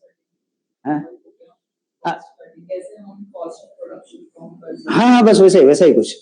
देखिए, यस, कोई बिजनेसमैन होता है तो उसे ये पता है कि मैं किसी फील्ड में कितना इन्वेस्टमेंट करूं, कितना मैं उसमें कॉस्ट लगाऊं तो मुझे कितना बेनिफिट मिलेगा, ठीक है, कितना मुझे रिटर्न मिलेगा। तो वो देखता है कि भाई मेरी प्रोडक्ट की क्या डिमांड है। मैं 5 रुपए की प्रोडक्ट बनाऊंगा तो मुझे वहां पे 6 रुपए मिल रहे कि नहीं मिल रहे। मैं 5 रुपए उसमें निकाल रहा हूं तो मुझे 5 से ज्यादा ही मिलने चाहिए, कम से कम 6 मिले, 7 मिले, 8 मिले तो ज्यादा ही। लेकिन 4 अगर मिलता हो तो मेरा मतलब कि क्या है, बिजनेस मेरा लॉस में चल रहा है। 5 रुपए लगाए और 4 रुपए मिल रहे हैं तो इसका मतलब मेरा बिजनेस लॉस में चल रहा है। तो यहाँ पे क्या होना चाहिए? आप तो बिजनेसमैन नहीं हो, आप क्या हो? आप सिविल सर्वेंट। और सिविल सर्वेंट का कॉस्ट क्या है? उसका टाइम है, राइट। आपका कॉस्ट है आपका टाइम। आपको हमेशा से आपके टाइम को आपको कॉस्ट समझ के चलना है। आपको हमेशा से इस चीज पे ज्यादा फोकस करना होगा। देखो, ये बहुत अभी समझ जाओ तो ज्यादा अच्छा रहेगा, ताकि आपको आगे जाके इसका कोई ये ना रहे कि मैं कौन से डायरेक्शन में आगे बढ़ूं, क्या करूं, कैसे करूं, ठीक है। अभी इसको समझ लीजिए। आपको अगर बोला जाए कि भाई ये पेड़ है और इस पेड़ से आपको क्या करना है, आपको फल निकाल के लेकर आना है, ठीक है। इस पेड़ से आपको क्या करना है? फल निकाल के लेकर आना है। आप यहाँ पे खड़े हो, समझ लीजिए आप ही हो। अब वो कैसा भी बना है समझ लीजिए कि आप ही बने हो, और आपको बोला है कि भाई पेड़ से आपको क्या करना है? फल निकालना है। अब 2 लोग है, दोनों लोग जो है पेड़ से फल निकालने के लिए खड़े हुए हैं। अब आप क्या करोगे? नॉर्मली एक पर्सन कोई अगर होगा तो क्या करेगा? नीचे से पत्थर उठाएगा और मारेगा ऊपर, ठीक है। नीचे से पत्थर उठाया, यहाँ पे मारा। उसका मेन फोकस क्या है? मैं कुछ भी करूं, ऊपर का फल पहले तोड़ू और फिर नीचे के फल तो मेरे हाथ में आ ही जाएंगे, ठीक है। एक दूसरा पर्सन है, वो भी यहीं पे खड़ा है, राइट, और वो भी देख रहा है कि कैसे मैं फल को तोड़ सकता हूं। लेकिन वो क्या कर रहा है? वो जो फल उसे हाथ में आ सकते हैं उसे पहले तोड़ेगा, राइट। जो नीचे लो हैंगिंग फ्रूट है, लो हैंगिंग, जो लो जगह पे हैंग कर रहे हैं, मतलब कि ये हुआ, ये सारे जो हुए, ज्यादा से ज्यादा ये अगर ये है तोड़ लेगा, निकल के चला जाएगा। ये भाई साहब क्या कर रहे हैं? ये सबसे पहले मेरा टारगेट ऊपर है, मैं कुछ बड़ा अचीव करना चाहता हूँ, मैं कुछ नया हासिल करना चाहता हूँ। ये क्या करेगा? एकदम ऊपर की चीजों को तोड़ने की कोशिश करेगा, नई चीजें लेकर, मतलब मेरे पास बड़े से बड़ा फल हो और मैं इसी फल को खाऊंगा, ऐसा कुछ करने की कोशिश करेगा। अब क्या होगा? ये भी था, इसने नीचे का फल तोड़े, लो हैंगिंग फ्रूट तोड़ा और निकल के चला गया। इसने पत्थर लिया, मारा, नहीं लगा। दूसरा लिया, इतना सा छू के चला गया। तीसरा लिया, वापस से इतना सा लगा, वापस से चला गया। फिर उसने वो लिया गिलोय समझते ना, गिलोय लेके आया। अब बोला कि अब भी तो टूट ही जाएगा, गिलो लिया, ऐसा निशाना लगाया, फटाक से छोड़ा, अब इतना सा रह गया, लेकिन अब भी तो देखो हो ही जाएगा। फिर उसने लास्ट ट्राई मारी और फल को तोड़ा, फल नीचे भी आया और उसे मजा आएगा, देखो मैंने कितने ऊपर का फल तोड़ा, एक फल उसके हाथ में आ गया। जब भाई साहब घर पे गया तब तक का फल तोड़ भी लिया था, खा भी लिया था और सो भी गया था, और उसके हाथ में ऊपर का एक फल आ गया। हो सकता है वो खुश भी हो जाए, लेकिन क्या फायदा, 5, 6, 7 ट्राई किया और तब जाके उसके हाथ में एक फल आया। कहने का मतलब क्या है? कहने का मतलब बस इतना ही है कि लो हैंगिंग फ्रूट को पहले तोड़ो। मतलब कि जो चीजें यूपीएससी पूछ रही है, मैं आपको बताया कि कॉस्ट बेनिफिट एनालिसिस करो, कॉस्ट बेनिफिट एनालिसिस करो। पहले देखो कि आपका समय कहां जाना चाहिए, कहां जा रहा है, उसके हिसाब से आपके टाइम को डिजाइन करिए, उसके हिसाब से आप आपका सोचिए कि मैं किस तरीके से इसको ले सकता हूं, मुझे इस पर्टिकुलर सब्जेक्ट में या इस पर्टिकुलर टॉपिक में कितना टाइम देना चाहिए, क्या ये टॉपिक उतना वर्दी है जितना मैं इस पे टाइम दे रहा हूं, क्या, और वो कैसे पता चलेगा? वो यूपीएससी ने प्रीवियस ईयर में पूछे हुए क्वेश्चन से पता चलेगा कि यूपीएससी ने प्रीवियस ईयर में क्वेश्चन पूछे या नहीं पूछे इस पे टॉपिक पे। अगर आपको पता चल रहा है कि यूपीएससी ने क्वेश्चन पूछ रखे तो बिल्कुल उसको पढ़िए, जब तक उसको समझ में नहीं आता तब तक पढ़िए। लेकिन अगर यूपीएससी क्वेश्चन नहीं पूछ रहा है पिछले 10-12 साल में, तो खामखा टाइम पास मत करिए उससे टॉपिकों पे, आगे बढ़ जाइए, क्योंकि सिलेबस बहुत लंबा है, एक ही चीज के पीछे पड़े रहोगे तो काम बहुत अटक जाएगा। इसलिए इसको क्या करिए, थोड़ा पढ़ो आगे बढ़ो, थोड़ा पढ़ो आगे बढ़ो, थोड़ा पढ़ो आगे बढ़ो, कॉन्सेप्चुअल अंडरस्टैंडिंग यहाँ पे क्लास में हो जाएगी। और मेन चीज तो वही है कि आप कॉन्सेप्ट को अंडरस्टैंड करो, ठीक है, ये हमेशा ध्यान में रखिए। एकदम ऊपर की चीजें हाथ में ना आए तो भी चलेगा, मैं अभी भी आपको यही बोल रहा हूं, और जब भी आपका सिलेबस खत्म होगा पॉलिटी का तब भी मैं आपको यही चीज बोलूंगा कि अगर यूपीएससी में 15 से 20 क्वेश्चन अगर पॉलिटी के आ रहे हैं, फॉर एग्जाम्पल चलो हम 20 पे क्वेश्चन पकड़ के चलते हैं, हाइपोथेटिकली स्पीकिंग कि 20 क्वेश्चन आए, तो मैं अभी भी बोल रहा हूं कि आप उसमें से 3 से 4 क्वेश्चन छोड़ के आइए, 3 से 4 क्वेश्चन क्या करें, छोड़ के आए। क्यों? देखो आप ही नहीं, मैं भी अगर आपकी जगह पे होगा या फिर मेरी जगह पे कोई भी होगा, 3 से 4 क्वेश्चन वो छोड़ के आएगा, क्योंकि कुछ क्वेश्चन जानबूझ के गलत होने के लिए वहां पे डाले जाते हैं, गलत होने के लिए कुछ क्वेश्चन डाले जाते हैं। कभी कभी अभी यूपीएससी ने नया ट्रेंड चालू किया है कि अभी नया ट्रेंड तो नहीं बोल सकते, यूपीएससी का यही होता है हर बार वो नया ही ट्रेंड चालू करती है। तो यूपीएससी ने क्वेश्चन ऐसा कभी कभी पूछ लेती है, विच of the following is not correct, आपका ध्यान नोट पे गया ही नहीं और आपने करेक्ट जो ऑप्शन होगा उसी को चूज कर लिया, पूछा गया था नॉट करेक्ट, आपने सारा करेक्ट कर लिया और आपको वो सारा ऑप्शन भी सामने ही दिख गया, लेकिन 1 2 3, हाँ 1 2 3 तो करेक्ट ही है, लेकिन क्या पता 1 2 3 तीनों के तीनों रॉन्ग थे और आपको वही पूछा गया था कि नॉट करेक्ट कौन से है, और आपने वही देखा तो ये तो करेक्ट है, लेकिन वहां पर पूछा गया था नॉट करेक्ट। ऐसी कंडीशन में आपके क्वेश्चन गलत होने लाजमी है। कभी कभी यूपीएससी ऐसे वर्ड पूछ रही है, आजकल ऐसा कर रही है यूपीएससी, कुछ 3 तरीके के क्वेश्चन पूछ रही है। अभी नया ट्रेंड निकाला है पिछले 2-3 सालों से, ऐसा बोल रही है कि भाई सीसेट के पेपर में ज्यादा दिख रहा है ये, वैसे तो सीसेट में ज्यादा दिख रहा है लेकिन जीएस में भी आ रहा है, मतलब कि हमारे जीएस पेपर 1 जो है प्रीलिम का पेपर, उसमें भी कहीं ना कहीं आ रहा है। क्या आ रहा है वो यहाँ पे दिखते हैं कि which among the following, how many among the following, which among the following statement is correct, समझिएगा, which among the following statement are correct. ये पहले ही बोल रहे थे, लेकिन अभी क्या बोल रहे थे, अभी क्या बोल रहे, ओनली 1 करेक्ट, ओनली 2 करेक्ट, मतलब कि ऐसा नहीं बोल रहे कि स्टेटमेंट 1 करेक्ट या स्टेटमेंट 2 करेक्ट, ऐसा नहीं बोल रहे, वो ऐसा बोल रहे हैं कि only 1 statement is correct, only 1 statement is correct, only 2 statement is correct, only 3 statement is correct. इसका मतलब ऐसा नहीं कि 3rd नंबर वाला स्टेटमेंट करेक्ट है या 2nd नंबर वाला करेक्ट है, इसका मतलब ऐसा कि इस पूरे स्टेटमेंट में से 2 ऑप्शन करेक्ट है, लेकिन वो कौन से 2 करेक्ट है वो मुझे नहीं पता, समझ लो, ऐसा कुछ बोल रहा हूं। 4 ऑप्शन दे देंगे आपको, 4 स्टेटमेंट दे देंगे और नीचे लिखेगा कि which of the following is correct, और उसमें बोलेंगे 2 option are correct, 3 option are correct, 4 option are correct. अब आपको वो ढूंढना है,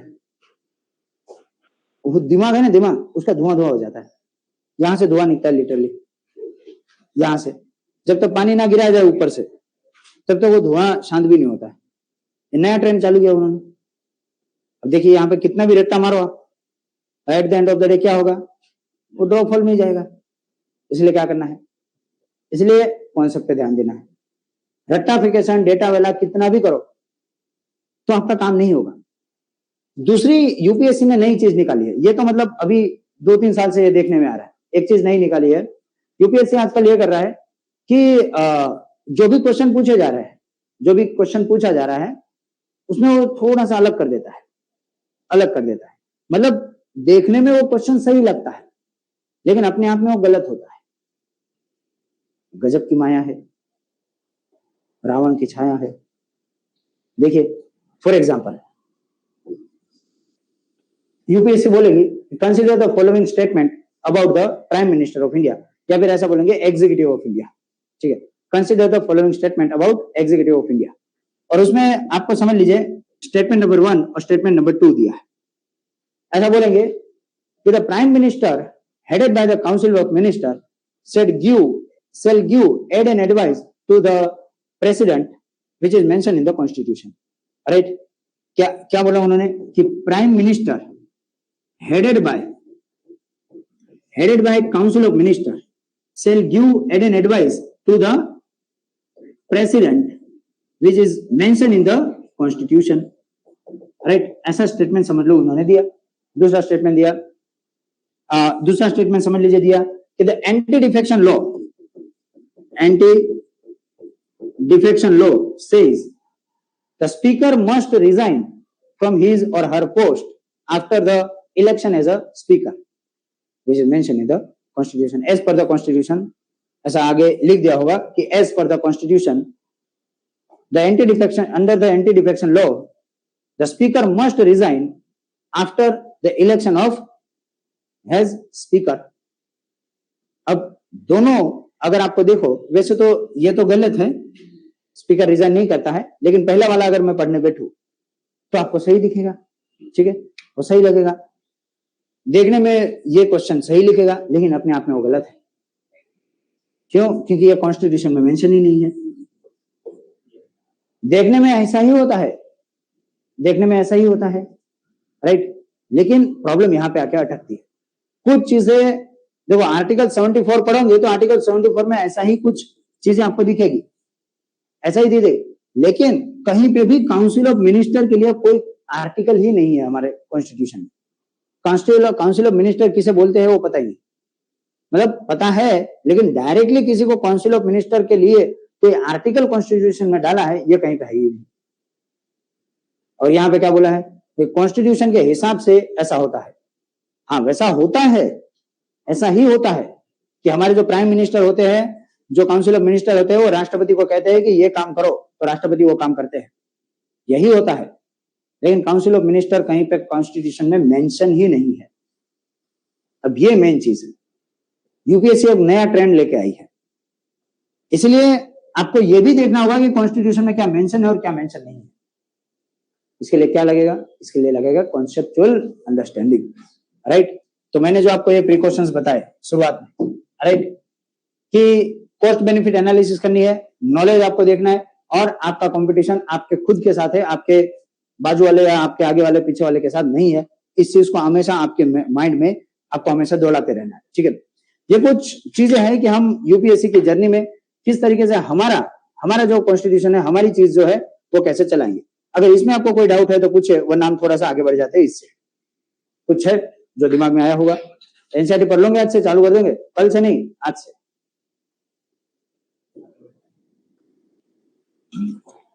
कोई डाउट है? मैंने इतना अच्छा पढ़ा दिया क्या? इतना अच्छा समझा दिया? पहले अभी तो पॉलिटिक्स, हाँ, 6 से लेकर ही छह से ही, मैंने वही बोला, 6 से ही, देखो 6 से 12 की ही, बिल्कुल ऐसा मत रखिए कि डायरेक्ट 11वीं या 12वीं को पढ़। आपको कुछ लोग बोलेंगे, देखो आपको कुछ लोग आके बोलेंगे ही ये कि भाई आप 6 से 12 की पढ़ो, 11-12 की ही पढ़ो, आप बड़े हो गए हो, 10, 11, 12 पढ़ लो। हाँ तो देखो आपको बोलना है कि ठीक है हम बड़े हो गए, हम पढ़ लेंगे, लेकिन करना वही। तो देखो ये अभी ऐसा है, हर पर्सन टू पर्सन ये वेरी करता है। अच्छा किसी कोई ऐसा है जिसका पहले से एनसीईआरटी पढ़ रखी है तो पढ़ने की जरूरत नहीं है, ऐसा कुछ?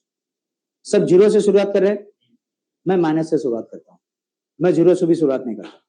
मैं कोशिश करता हूँ कि माइनस से जाओ और फिर जीरो पे आए और फिर 1, 2, 3, 4, 5, 6, 7 पे जाए, राइट? तो आपका भी अप्रोच शायद ऐसा ही होना चाहिए कि आप भी थोड़ा नीचे से ही शुरुआत करो। मतलब क्या होता है कि कुछ चीजें छूटे ना, अगर कोई चीज छूट जाती है तो आपको मतलब वो फिर आगे जाके प्रॉब्लम है। बोलो कुछ बोलो, ठीक है? तो चलिए ऐसा कुछ है, ये कुछ चीजें मैंने आपको बताई कि पॉलिटी को लेकर ये सारी चीजें आपको ध्यान में रखनी। देखिएगा अब मैं जब पॉलिटी शुरू करूंगा तो आपको ये चीज पहले से पता होनी चाहिए, ठीक है?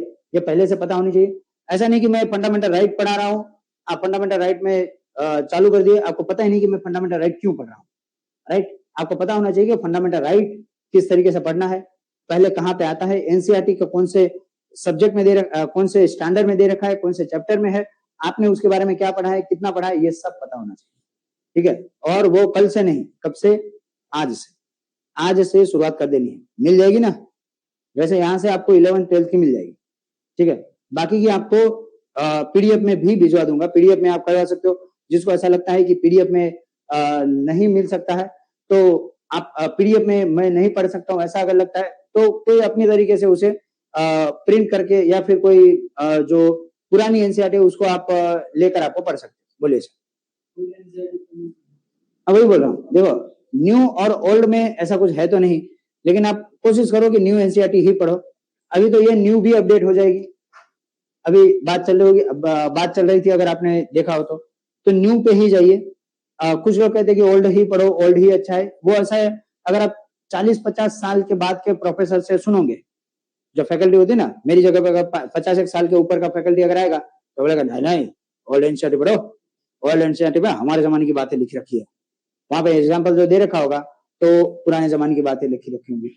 तो वो भी गलत नहीं है मेरे ख्याल से, कोई चीज गलत होती नहीं, हर कॉन्सेप्ट आपको वो कॉन्सेप्ट ही समझा रहा है, लेकिन यहाँ पे आपको समझने में थोड़ी सहूलियत मिलेगी। इसलिए ना तो ओल्ड अच्छी है ना तो न्यू अच्छी है, ना तो ओल्ड बुरी है ना तो न्यू बुरी है, तो क्या पढ़े? तो न्यू पढ़ लो, न्यू ही पढ़ लो, क्योंकि उसमें आपको आज का कोई एग्जाम्पल मिल जाएगा, आज की कोई चीजें मिल जाएगी, तो ज्यादा ओल्ड में क्यों जा रहे हो? और अभी ये न्यू भी जो है ना वो अपडेट हो जाएगी, कंट्रोवर्सी चल रही थी अभी, आपने देखा होगा, देखा है ना? तो ये कुछ अप्रोच है कि पॉलिटी कैसा पढ़ा जाना चाहिए। अभी एक दूसरी चीज पे आते हैं कि हाँ न्यूज़पेपर पे आते हैं कि पॉलिटी जो हम बोलते हैं वो क्या है। देखो पॉलिटी आपने जो सिलेबस देखा होगा, एक तो उसमें लिखा है पॉलिटी, दूसरा अपना उसमें लिखा है कॉन्स्टिट्यूशन, थोड़ा एक क्रम बिगड़ गया है, एक मिनट, पहले तो उसमें लिखा है कॉन्स्टिट्यूशन, राइट, दूसरा उसमें लिखा है पॉलिटी, तीसरा उसमें लिखा है गवर्नेंस, राइट, तीसरा उसमें लिखा है गवर्नेंस। देखिएगा तीनों चीज अलग अलग है, ये मैंने आपको अभी समझा दिया है, ये आप भी अच्छे से समझ गए हो, ठीक है? एक है कॉन्स्टिट्यूशन, दूसरा है गवर्नेंस, मतलब वही समझ सकते हो गवर्नेंस, और तीसरा है पॉलिटी, ठीक है? देखो ये मेन सोर्स है, ये मेन सोर्स है इन दोनों के लिए, ठीक है? कॉन्स्टिट्यूशन क्या है तो मैं एक लाइन में अभी के लिए बता देता हूं, फिर जब हम ज्यादा पढ़ेंगे तो ज्यादा हम समझेंगे। A rule book, a rule books नहीं, ओनली बुक, रूल बुक। कुछ लोग कह देते हैं fundamental rule book, fundamental rule book, जिसमें सारे रूल लिखे रहे, सारे कानून लिखे हैं, सारे कायदे लिख रखे हैं, सारी चीजें इसमें लिख रखे हैं कि कैसे देश को चलाना है, कैसे राज्य को चलाना है, देश में कौन मेन होगा, राज्य में कौन मेन होगा, ये सब इसमें लिख रखा है, ठीक है? समझ लीजिए कि आपकी अभी जो मैंने आपको ये नोट्स दी, ठीक है, ये मैंने आपको क्या दिया, ये नोट्स दिया, ठीक है। इसमें मैंने बताया देखो भाई यहाँ पे सिलेबस लिख रखा है और ये सिलेबस में ये मेंस प्रीलिम मेंस और इंटरव्यू का किस तरीके से आपको करना है, ये सारी चीजें मैंने आपको बताई अभी। ये क्या है, ये लिख रखा है, ऐसे ही करना है, ऐसे ही करना है, ये आपका तरीका होना चाहिए, इसे आपको भूलना नहीं है, ठीक है। दूसरा है गवर्नेंस। गवर्नेंस तो एक ब्रॉड कॉन्सेप्ट है जो पॉलिटी के बेसिस पे होता है। कुछ लोग इसे गवर्नेंस को एडमिनिस्ट्रेशन के साथ भी बोल देते हैं कि भाई गवर्नेंस एंड एडमिनिस्ट्रेशन, एडमिनिस्ट्रेशन और गवर्नेंस दोनों एक दूसरे के सब्स्टिट्यूट हो सकते हैं लेकिन दोनों एक नहीं है, राइट। सब्स्टिट्यूट भी बोलना ठीक नहीं रहेगा, दोनों एक नहीं है ऐसा समझ के चलिए, ठीक है। एडमिनिस्ट्रेशन जो होता है वो आप प्राइवेट ऑर्गेनाइजेशन का भी करते हो और गवर्नमेंट ऑर्गेनाइजेशन का भी करते हो, दोनों एडमिनिस्ट्रेशन है। जो आप चलाते हो किसके बेसिस पे, तो रूल के हिसाब से, और रूल कहां लिखा है, यहाँ पे। किसी भी इंस्टीट्यूशन को चलाते हो तो उसका एक रूल्स होता है, नियम होता है, उस नियम के बेसिस पे आप उस इंस्टीट्यूशन को चलाते हो, राइट। वैसे ही गवर्नेंस है कि आप रूल्स के हिसाब से उस सारी चीजों को डे टू डे एक्टिविटी में क्या करते हो, इंप्लीमेंट करते हो, राइट। ऐसा समझ लो अभी के लिए सिर्फ इंप्लीमेंटेशन, अभी के लिए सिर्फ एक लाइन में बस इतना समझो, राइट। बाकी गवर्नेंस का पूरा अलग से होता है, 40-50 घंटे की आपकी पूरी क्लास लगती है और गवर्नेंस का पूरा कॉन्सेप्ट ही अलग है, लेकिन एक लाइन में अपना इतना समझिए कि ये क्या है, पूरा इंप्लीमेंटेशन किसका, इसका। और ये क्या है, ये लोग इसे प्रायः इनिशियली इसको क्या मान लेते हैं, नेगेटिव वर्ड मान लेते हैं कि पॉलिटिक्स क्या है, तो भाई ये बहुत पॉलिटिक्स करता है, ठीक है। वो वाला पॉलिटिक्स बिल्कुल नहीं, जो मैंने शुरुआत में ही आपको बताया, आपको वो वाला समझना ही नहीं है कि पॉलिटिक्स, वो वाला पॉलिटिक्स नहीं कि अरविंद ने ये बोला, राहुल ने ये बोला, मोदी ने ये बोला, ऐसा वैसा बिल्कुल कुछ भी नहीं। तो क्या है, तो बस एक सिंपल सी बात है, सिंपल सी चीज है कि आपको पॉलिटी में क्या पढ़ना है, ये सारी चीजों के बेसिस पे जो देश में हो रहा है उन चीजों को समझते जाना है। एनसीईआरटी में वो आमुख जो दे रखा है, वो आमुख में मेन चीज यही दे रखी है कि किस तरीके से आपको उन चीजों को समझना है, कौन सी चीजों को जो आपको यहाँ पे कॉन्स्टिट्यूशन में और गवर्नेंस में हो रही है उसके बेसिस पे आपको इसे समझना है। कैसे समझना है, देखो एक लाइन में बस इसको अभी तक यहीं तक रखो, हम रेगुलर बेसिस पे जब क्लास करेंगे सारी चीजें हम उसको कंटेम्पररी वर्ल्ड के साथ उसको ज्वाइन करके देखेंगे, तब आपका और ज्यादा इसमें क्लियर होगा, ठीक है। ये चीज है कुछ कि हम इन सारी चीजों को, वैसे तो हम इसको कल से शुरुआत करेंगे, आज से तो शुरुआत नहीं होगी, कल से हम पूरा सिलेबस के हिसाब से हिस्टोरिकल अंडरपाइनिंग से लेकर यहाँ तक, अभी तक जहां तक हमें लास्ट तक पहुंचना है वहां तक पहुंचेंगे, ठीक है।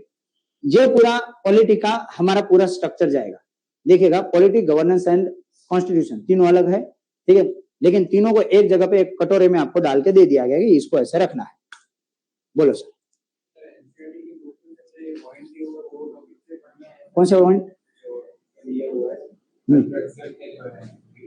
मुझे दिखाइए, इस पेज में, हाँ उसमें क्या, नहीं इस पॉइंट वाइज नहीं पढ़ना है, ये तो यूपीएससी का सिलेबस है, पॉलिटी का पेपर 2 में यूपीएससी का सिलेबस है, इस पॉइंट वाइज नहीं पढ़ना है। एनसीईआरटी को आपको पूरे का पूरा चैप्टर के वाइज ही पढ़ना है, यस, सब सारी चीजें पढ़नी है, लेकिन मैंने बताया ना वो सारी चीजें आपको ध्यान में रखनी है, कैसे पढ़ना है वो ध्यान में रखना। इसमें जो लिखा है ना वो कवर करूंगा, वो जिम्मेदारी मेरी है कि जो सिलेबस में लिखा है उस सिलेबस में जो लिखा है वो शब्द सह आपका कवर हो, ये मेरी रिस्पॉन्सिबिलिटी। वो कैसे होगी वो मैं देखूंगा, आपको बस एनसीईआरटी पढ़ने में ध्यान रखना है, और कैसे पढ़ना है वो मैंने आपको अभी थोड़ी देर पहले बताया, उस पर आप ध्यान दीजिए। बाकी उन सारी चीजों पर ध्यान मत दीजिए कि भाई ये कवर हो रहा है कि नहीं, वो कवर हो रहा है कि नहीं, वो मेरा काम है, वो मैं दिखाऊंगा आपको कि देखो ये ऐसे कवर हुआ है, क्योंकि बहुत सारी चीजें आप शुरुआत में नहीं जान पाओगे, ठीक है। इसलिए मुझे धीरे धीरे स्टेप बाय स्टेप आपको बताना होगा और धीरे धीरे आपको वहां से पढ़ाना चलाना होगा। चलिए, एक न्यूज़पेपर है, ठीक है। न्यूज़पेपर एक अभिन्न अंग है आपकी प्रिपरेशन का, न्यूज़पेपर एक इंटीग्रल पार्ट है आपकी प्रिपरेशन का। कौन सा न्यूज़पेपर पढ़ा जाना चाहिए, देखो मैं टू बी फ्रैंक, वैसे हिंदी के भी न्यूज़पेपर है, इंग्लिश के भी है, बहुत सारे हैं, लेकिन 2 न्यूज़पेपर ज्यादा चलते हैं, एक इंडियन एक्सप्रेस चलता है और एक द हिंदू चलता है, एक द हिंदू चलता है। मैं आपको ऐसा बिल्कुल नहीं बोलूंगा कि आपको जैसा समझ में आता है वो न्यूज़पेपर पढ़िए, राइट। कोई ऐसा होता है कि कोई हिंदी मीडियम में न्यूज़पेपर है, ऐसा है वैसा, बहुत से न्यूज़पेपर है, राइट। लेकिन मेन प्रॉब्लम क्या है, मैंने पहले शुरुआत में ऐसा बोलता था कि आपको जो लैंग्वेज में समझ में आता है ना वो लैंग्वेज में पढ़िए। लेकिन क्या हो रहा है कि उसमें कुछ न्यूज़पेपर है ना, आपने नाम सुना है गोदी मीडिया? गोदी मीडिया नाम सुना है? नहीं सुना? भोले हो आप लोग? भोले हो? चलो कोई नहीं हो, इसे हंस रहे हो इसका मतलब नहीं हो। गोदी मीडिया क्या होता है समझते हो? नाम भी नहीं सुना है क्या?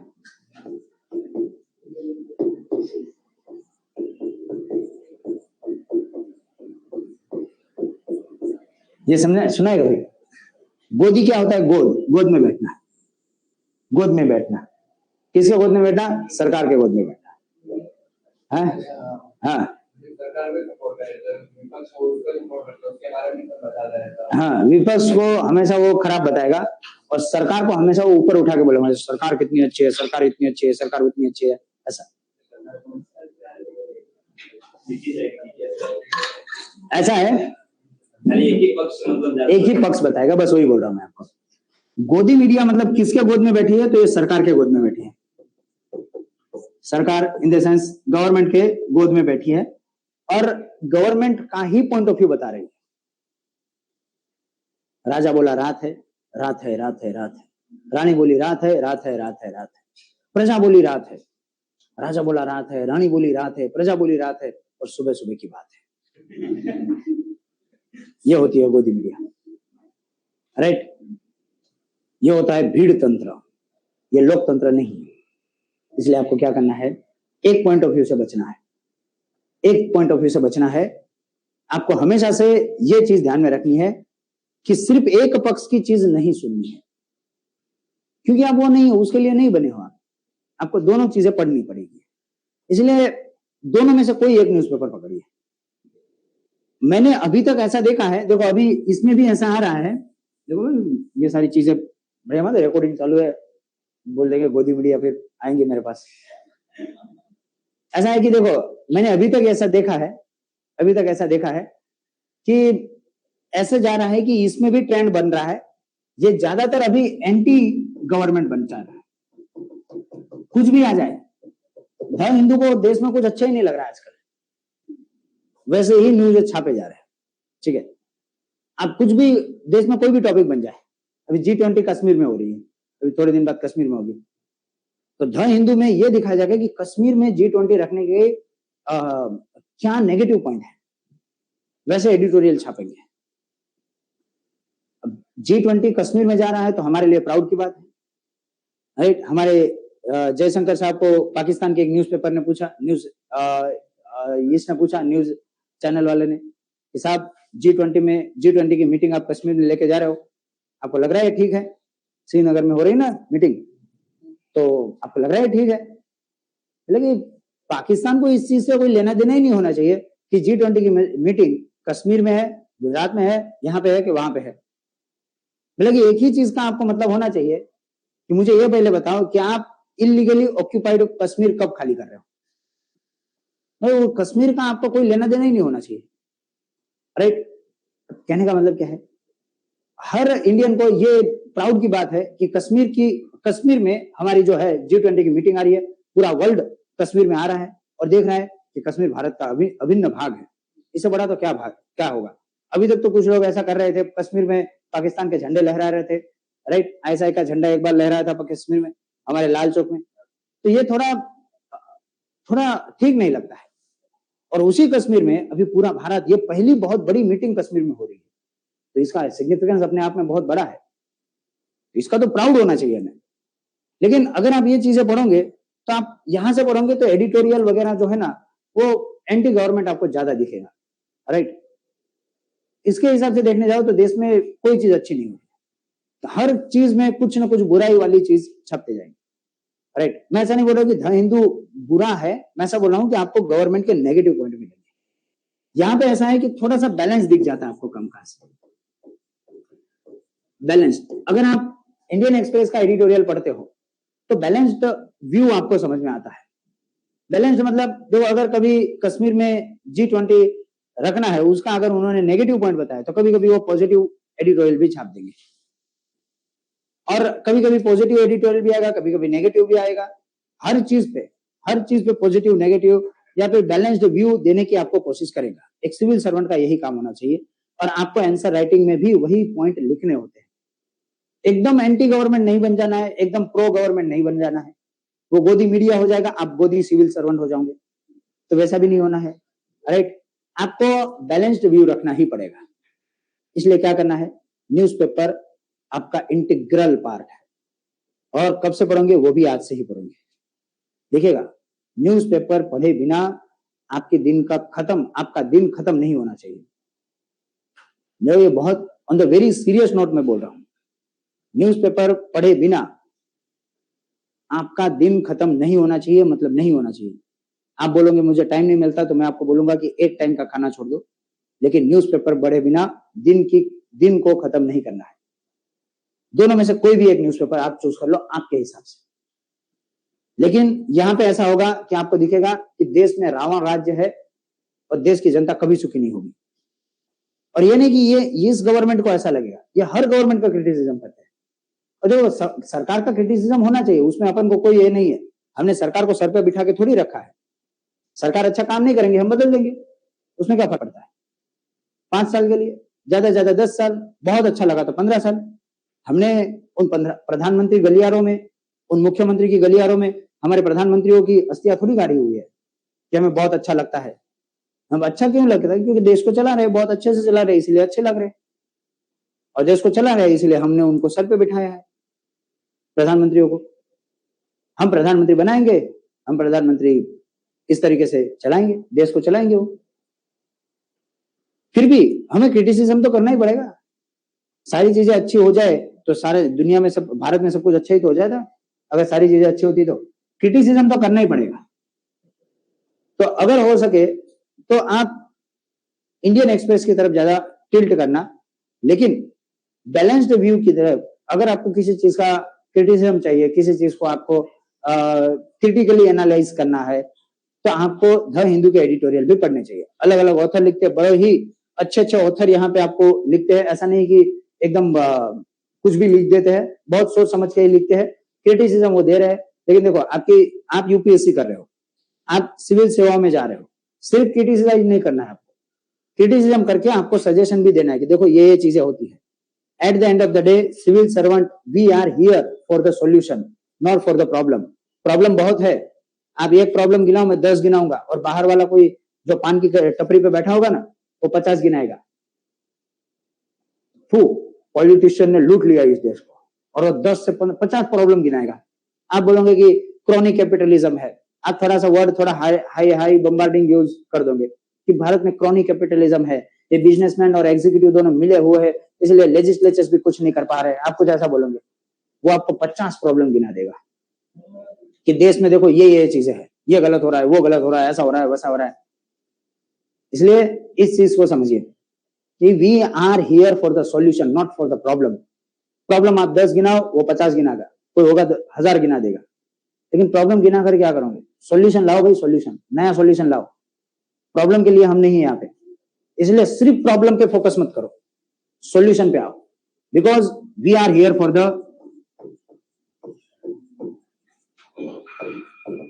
The solution and we are the part of solution. Right, इस चीज को हमेशा देखिए। सिर्फ क्रिटिसिज्म नहीं करना है, क्रिटिसिज्म जरूरी है, लेकिन सिर्फ क्रिटिसिज्म जरूरी नहीं है। हमें यहाँ पे बैलेंस्ड व्यू लेके चलना है। क्रिटिसिज्म पता होनी चाहिए। अगर समझ लीजिए कोई भी स्कीम आई, अग्निवीर स्कीम आई, आपको क्रिटिसिज्म पता होना चाहिए कि अग्निवीर स्कीम के ये नेगेटिव पॉइंट है, लेकिन पॉजिटिव पॉइंट भी पता होने चाहिए और वे फॉरवर्ड भी देना है आपको कि हाँ ये गलती है, लेकिन उसको ऐसे सुधारा जा सकता है और उसको ऐसा काम किया जा सकता है, उसके लिए ये काम किया जाए। सिर्फ गलती गिना रहे हो कि ऐसा है, वैसा है, ऐसा कर देंगे, वैसा कर देंगे, ये बिक गई है गवर्नमेंट, लूट गई है गवर्नमेंट, तबाह हो गया, इन पॉलिटिशियन ने खराब कर दिया, ऐसा इसके लिए नहीं है। बताओ, देखो ये प्रॉब्लम है, ये सॉल्यूशन है, बस खत्म। इसीलिए क्या करना है, दोनों में से कोई भी एक न्यूज़पेपर पकड़ो। मैंने इसका फायदा और नुकसान आपको गिनाया, इसका फायदा और नुकसान आपको गिनाया। आपको आपके हिसाब से कोई भी एक न्यूज़पेपर पकड़ना है। मैं ऐसा नहीं बोलूंगा कि ये बहुत बेस्ट है, ये बहुत बेस्ट है। आजकल ये ज्यादा चल रहा है, यही बोलूंगा, ये ज्यादा चल रहा है, क्योंकि इसमें ऐसा है कि एक बैलेंस्ड व्यू आपको मिल जाएगा। सिविल सर्वेंट ज्यादातर इसी को पढ़ते हैं, ठीक है, क्रिटिसिज्म के लिए, लेकिन eight the end of the day उनका माइंड जो है ना पूरा नेगेटिव हो जाता है सरकार के विरुद्ध। इसलिए आप ये भी पढ़ सकते हो, ये भी पढ़ सकते हो, बैलेंस्ड व्यू लाने की लेकिन कोशिश कीजिए, ये पढ़ते हो, ठीक है, कल से नहीं आज से। बोलो। हाँ वही बोल रहा हूँ, वो मैंने शुरुआत में बोला, सिलेबस आपका, आपने कल सिलेबस देख लिया है, सिलेबस के हिसाब से पॉलिटिकल न्यूज बिल्कुल नहीं पढ़नी है। केजरीवाल ने ये बोला, केजरीवाल ने ये बोला, राहुल ने ये बोला, मोदी ने ये बोला, ऐसा बिल्कुल नहीं करना है। आपको पॉलिटिक्स में जहां आपको केजरीवाल, राहुल, मायावती, ये मोदी वगैरह मिल जाए, उस न्यूज को चिमटे से भी हाथ नहीं लगाना है, पूरा साइड में रख दो, इशू पे फोकस करो, इशू पे। इसके लिए क्या होना चाहिए, इसके लिए पहले सिलेबस आपको पता होना चाहिए। समझ लीजिए कोई न्यूज आपके सामने आई, फॉर एग्जांपल मैं आज के न्यूज़पेपर की आपको कुछ चीजें बताता हूँ। राइट, आज का न्यूज़पेपर देखा है क्या किसी ने? चलो कोई नहीं, मैं यहाँ पे खोलता हूँ मेरे पास आज का न्यूज़पेपर। आप सब मत खोलिए, मैं खोल लेता हूँ। आप खोलोगे तो फिर वो मिलने में, इसमें उसमें टाइम जाएगा ज्यादा। मैं इंडियन एक्सप्रेस को खोल रहा हूं। मैं इंडियन एक्सप्रेस की आज की डेट का पेपर है, और उसमें पहले पेज पे न्यूज है कि भाई, like many girls I had to suffer silently all those year because of this man, Brijbhushan Singh. Right, एक मैडम है हमारे जो प्रोटेस्ट कर रहे हैं, हमारे जो एथलीट है, और एथलीट प्रोटेस्ट कर रहे हैं जंतर मंतर पे, तो उन्होंने बताया कि भाई, like many girls I had to suffer silently all those year because of this man. किसकी वजह से? ब्रिजभूषण सिंह को वो बोल रहे हैं। कौन? हमारी जो वर्ल्ड चैंपियनशिप जो है, विनेश फोगाट, वो कुछ बोल रहे हैं इसके बारे में कि इसकी वजह से मुझे बहुत सफर करना पड़ा है। ठीक है, तो देखो ये पढ़ना चाहिए कि नहीं पढ़ना चाहिए? देखो वैसे ये पूरा चीज जो है ना पॉलिटिसाइज हो चुका है।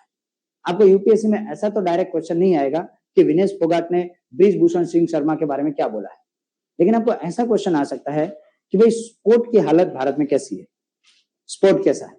आपको ये विनेश फोगाट, ब्रिजभूषण सिंह का नाम से आपको क्वेश्चन नहीं लिखना है, आपको इशू पता होना चाहिए कि भाई क्या चल रहा है।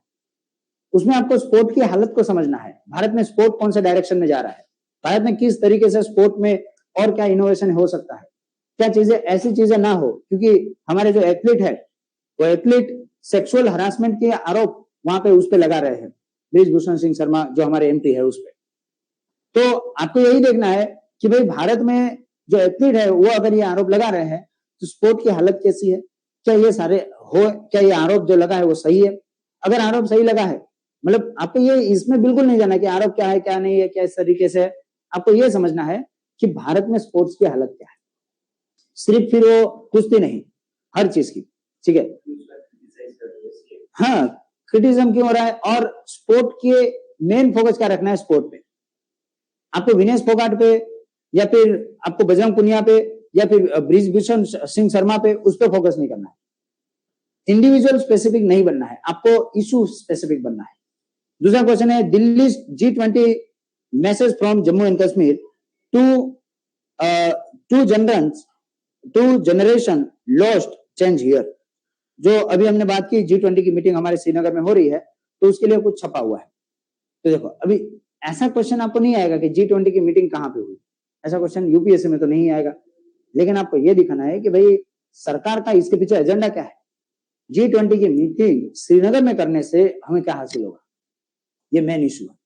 इसलिए मैंने आपको जैसा बताया कि आप ऐसा करिए कि पॉलिटिकल चीजों को पूरी तरीके से अवॉइड करना है, आपको पॉलिटिकल चीजें पूरी तरीके से अवॉइड करना है, और आपको मेन किस पे फोकस करना है, मेन आपको फोकस करना है कि आपको कैसे आपको उन सारी चीजों को इन सारी चीजों को पकड़ के कैसे आप अपना क्लियर करो पॉइंट, राइट, आपका इशू क्लियर हो। और वो कैसे होगा, जब आपको सिलेबस पता होगा तो आपका इशू कवर होगा। तो आपको पहले कल सिलेबस पता चल गया है, आज आपको पॉलिटी के बारे में पता चला है, राइट, धीरे धीरे आपको हर सब्जेक्ट के बारे में पता चलेगा। आपको अभी तो पॉलिटी के बारे में पता चलेगा, तो आपका मेन फोकस किस पे होना चाहिए कि पॉलिटी को किस तरीके से मैं ज्यादा से ज्यादा अच्छी तरीके से पढ़ूं, राइट, अभी के लिए। फिर आपका अलग अलग सब्जेक्ट आएगा, कैसे पढ़ना है वो मैंने बताया, न्यूज़पेपर में से कैसे करना है वो मैंने बताया, एनसीईआरटी को कैसे पढ़ना है वो हमने किया, ठीक है। इसी नोट पे कल जब हम मिलेंगे तो हम इसी पे आगे बढ़ेंगे। और एनसीईआरटी पहले तो आपको अभी एक काम, दो काम मैं अभी आज के लिए दे रहा हूं, जो मैंने शुरुआत में आपको बताया कि आपको प्रीवियस ईयर के क्वेश्चन पेपर डाउनलोड कर सकते हो, कैसे कर सकते हो वो भी मैंने बताया, ठीक है। अभी घर पे जाओगे और प्रीवियस ईयर के कम से कम 5 साल के क्वेश्चन पेपर डाउनलोड करोगे। कहां से? यहीं से। कोई जॉब करता है क्या यहाँ से? क्या टाइमिंग है? 7, आपका 7 बजे, शाम को 7 बजे तक, ठीक है। बीच में एक आधा घंटा का टाइम मिलता होगा खाने पीने के लिए, है? पढ़ने का मिल जाता है, ठीक है। आपको नहीं, एक आधा घंटा भी नहीं मिलता। फिर भी मैं आप दोनों को तो स्पेशली बोलूंगा, आप लोग तो मतलब कर ही लोगे, आप लोगों को तो पता ही है कैसे करना है। आप दोनों को स्पेशली बोलूंगा, तो आपके ऊपर तो दो ये है, दोहरी रिस्पॉन्सिबिलिटी है, तो आपको करना तो पड़ेगा, ठीक है। कम से कम इतना करोगे कि यूपीएससी की वेबसाइट पे मैंने बताया कैसे डाउनलोड करना है, वहां पे जाओगे, पिछले 5 साल के पेपर, आप प्रीलिम के पेपर डाउनलोड करोगे। प्रीलिम के, मेंस का मैं आपको परसों बोलाऊंगा, सॉरी कल बोलूंगा कि परसों डाउनलोड करके आना। कल प्रीलिम के क्वेश्चन पेपर डाउनलोड करोगे और क्या करना है, पहले ये करना है, पॉलिटी के कितने क्वेश्चन पूछे गए हैं ये आपको देखना है, कैसे पूछे गए हैं, कितना पूछा गया है, किस तरीके से पूछा गया है। आंसर ढूंढने की बिल्कुल कोशिश मत करा, वो काम मेरा है। आंसर मत ढूंढिए, वो सब मैं आपको करवा के दूंगा। सिर्फ आपको देखना है कि पॉलिटी के क्वेश्चन पूछे गए हैं। पॉलिटी के क्वेश्चन अगर पूछे गए हैं तो कितने पूछे गए, कितना है, क्या है, वो सब आप देखिए, रेशियो देने की कोशिश करिए। रेशियो देख लो एक बार, किस तरीके से अप्रोच होता है, कितने आते हैं, 10 आते हैं, 15 आते हैं, ये सारी चीज, ठीक है। सब करके आऊंगे, आप दोनों को मैं स्पेशली बोल रहा हूँ। बोलिए बोलिए सर, क्या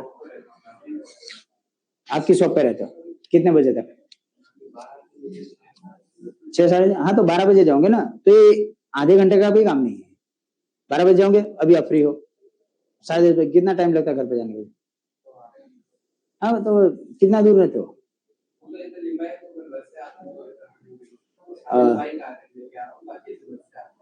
तो एक काम करिए ना, अभी घर पे जाऊंगी 11 बजे तक पहुंचोगे, 11 बजे तक, तो 12 बजे तक एक आधे घंटे का भी काम नहीं है, अभी कर लो। और 6 बजे के बाद आकर, मतलब 7 बजे घर पे आकर, 6 बजे शॉप से आओगे, 7 बजे के बाद आप उसको एनालिसिस करिए, कितने आते हैं, कैसे आते हैं, सारी चीज कर लोगे, कर लोगे। तो ऐसा ना मिले कि मुझसे नहीं हुआ है, ठीक है, क्योंकि मेरा हम स्टेप बाय स्टेप आगे बढ़ रहे हैं। मेरा ये अप्रोच रहेगा कि आज आपको ये टास्क दिया, कल मैं दूसरा दूंगा। तो ऐसा ना हो कि मैंने जो कल दूंगा उसके लिए आपने पहले वाला 2 दिन वाला काम नहीं किया है। देखो स्टेप बाय स्टेप आगे जाओगे तो ही फायदा होगा, डायरेक्ट जंप मत करना है आगे, ठीक है। इसलिए हम स्टेप बाय स्टेप आगे जा रहे हैं। बोलो, 5 साल, पिछले 5 साल का कर लो, 2022, 21, 20, 19, 18, पिछले 5 साल का कर लो। अरे आदम खान के जमाने में मत जाना, क्योंकि यूपीएससी बहुत पुरानी है, और जितनी यूपीएससी पुरानी है सारे पेपर डाउनलोड कर लो, कहीं कहीं पे दिखेगा previous 20 years question paper, previous 10 year question paper. अरे भाई 2013 में सिलेबस बदल गया है। अगर आपको बहुत ज्यादा ऐसा हो, नहीं नहीं मुझे सारे पेपर ये करने हैं, तो 2013 के बाद के कर का, लेकिन 2013 के पहले मत जाना, 2012, 10, क्योंकि सिलेबस चेंज हो गया 2012 13 में, अभी 2023 चल रहा है, 10 साल हो चुके। राइट, अभी सिलेबस चेंज नहीं हुआ, 2013 में हुआ था।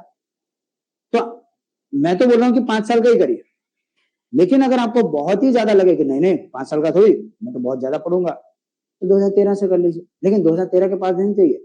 आदम खान के जमाने में जाकर वो पेपर सॉल्यूशन मत करिए, वो बहुत पुराना हो जाएगा, वो वैसे क्वेश्चन अभी नहीं आते, ठीक है। ये चीज करोगे कल, ठीक है। चलिए कल मिलते हैं, नेक्स्ट लेक्चर में मिलेंगे, यहाँ से आगे आपको जब ठीक लगे तब पढ़ो, लेकिन पढ़े बिना, मैंने क्या बोला, पढ़े बिना आपका दिन खत्म नहीं होना चाहिए। आपकी सहूलियत के हिसाब से आपको जब ठीक लगे तब पढ़ो, दूसरों को कंपेयर करके कभी भी नहीं पढ़ना है। कोई सुबह में अच्छा लगता है, किसी को रात को अच्छा लगता है, आपकी सहूलियत के हिसाब से पढ़ो, ठीक है। क्या अभी के लिए मैंने बोला 6 से लेकर 12 पढ़ना है, अभी आप 6 और 7 की आप पढ़ लोगे, 6 और 7 की पढ़ लोगे आप। देखो 15 दिन में 12 तक की एनसीईआरटी खत्म करनी है, 15 दिन में है। हाँ हाँ 6 से लेके 12 की, इसलिए 6, 7 और 8 तो अरे भाई बच्चों का है, बच्चों का है, बच्चों का। 6, 7 और 8 है ना, उसमें छोटे बच्चे पढ़ते हैं उसको। आपको इतना नहीं रखना है कि भाई ये क्या एक दिन में 3-3 स्टैंडर्ड थोड़ी हो जाते, कुछ नहीं है। कितने घंटे पर पढ़ाई हो सकती है अभी? तो आपको 7-8 घंटे तो आपको जॉब पे रहना है, ठीक है। मैं आपको ये बोलूंगा कि 8 और 8 घंटे में आपकी प्रिपरेशन को बांट दीजिए। 8 घंटे पढ़ाई करो, 8 घंटे सो जाओ, 8 घंटे काम करो। आपको बोल रहा हूँ, आप दोनों को जो जॉब करते हो उसको बोल रहा हूँ। बाकी आप लोग क्या करो, आप लोग तो वैसे तो आपको 8-8 में ही बांट देना चाहिए। 8 घंटे मस्त सो जाओ, मस्त आराम करो, 8 घंटे मौज मस्ती करो, 8 घंटे पढ़ाई करो। कुछ ऐसा नहीं कि ये यूपीएससी के लिए 12 घंटे, 15 घंटे, 20 घंटे पढ़ना पड़ता है, ऐसा कुछ नहीं होता, राइट। 8-8-8 में आपकी सिर्फ भेज दो, सारी चीजें जरूरी है, सिर्फ पढ़ाई जरूरी नहीं है। सिर्फ अगर आपको ऐसा लग रहा है कि सिर्फ पढ़ाई करता जाऊंगा मेरा उद्धार हो जाएगा, कुछ नहीं है। प्रैक्टिकल लाइफ को नहीं समझोगे तो कुछ नहीं होगा। आईएएस तो बाद में बनोगे, पहले सहज इंसान तो बन जाओ। एक इंसान बनो, अच्छा इंसान बनो, ठीक है। अच्छा इंसान बनने के लिए सोना जरूरी है, खाना जरूरी है, मौज मस्ती भी जरूरी है। 15-20 दिन में एक आधी मूवी भी देखो, सारी चीजें करो। ऐसा नहीं कि एकदम वही करके बैठो, नहीं नहीं मैं यूपीएससी करना है तो यही करूंगा वही करूंगा, नहीं, सब चीजें करो, कुछ चीजें छोड़िए मत। साधु इंसान भी नहीं बनना है और भगत इंसान भी नहीं बनना है। बैलेंस पे रखोगे तो काम आगे आगे बढ़ेगा, अच्छा बढ़ेगा, राइट। इस पे फोकस कीजिए, ठीक है। अभी एक दिन में आपका 6 और 7 खत्म हो जाएगा, 15 दिन में 12 तक खत्म करना है। आज की तारीख क्या है?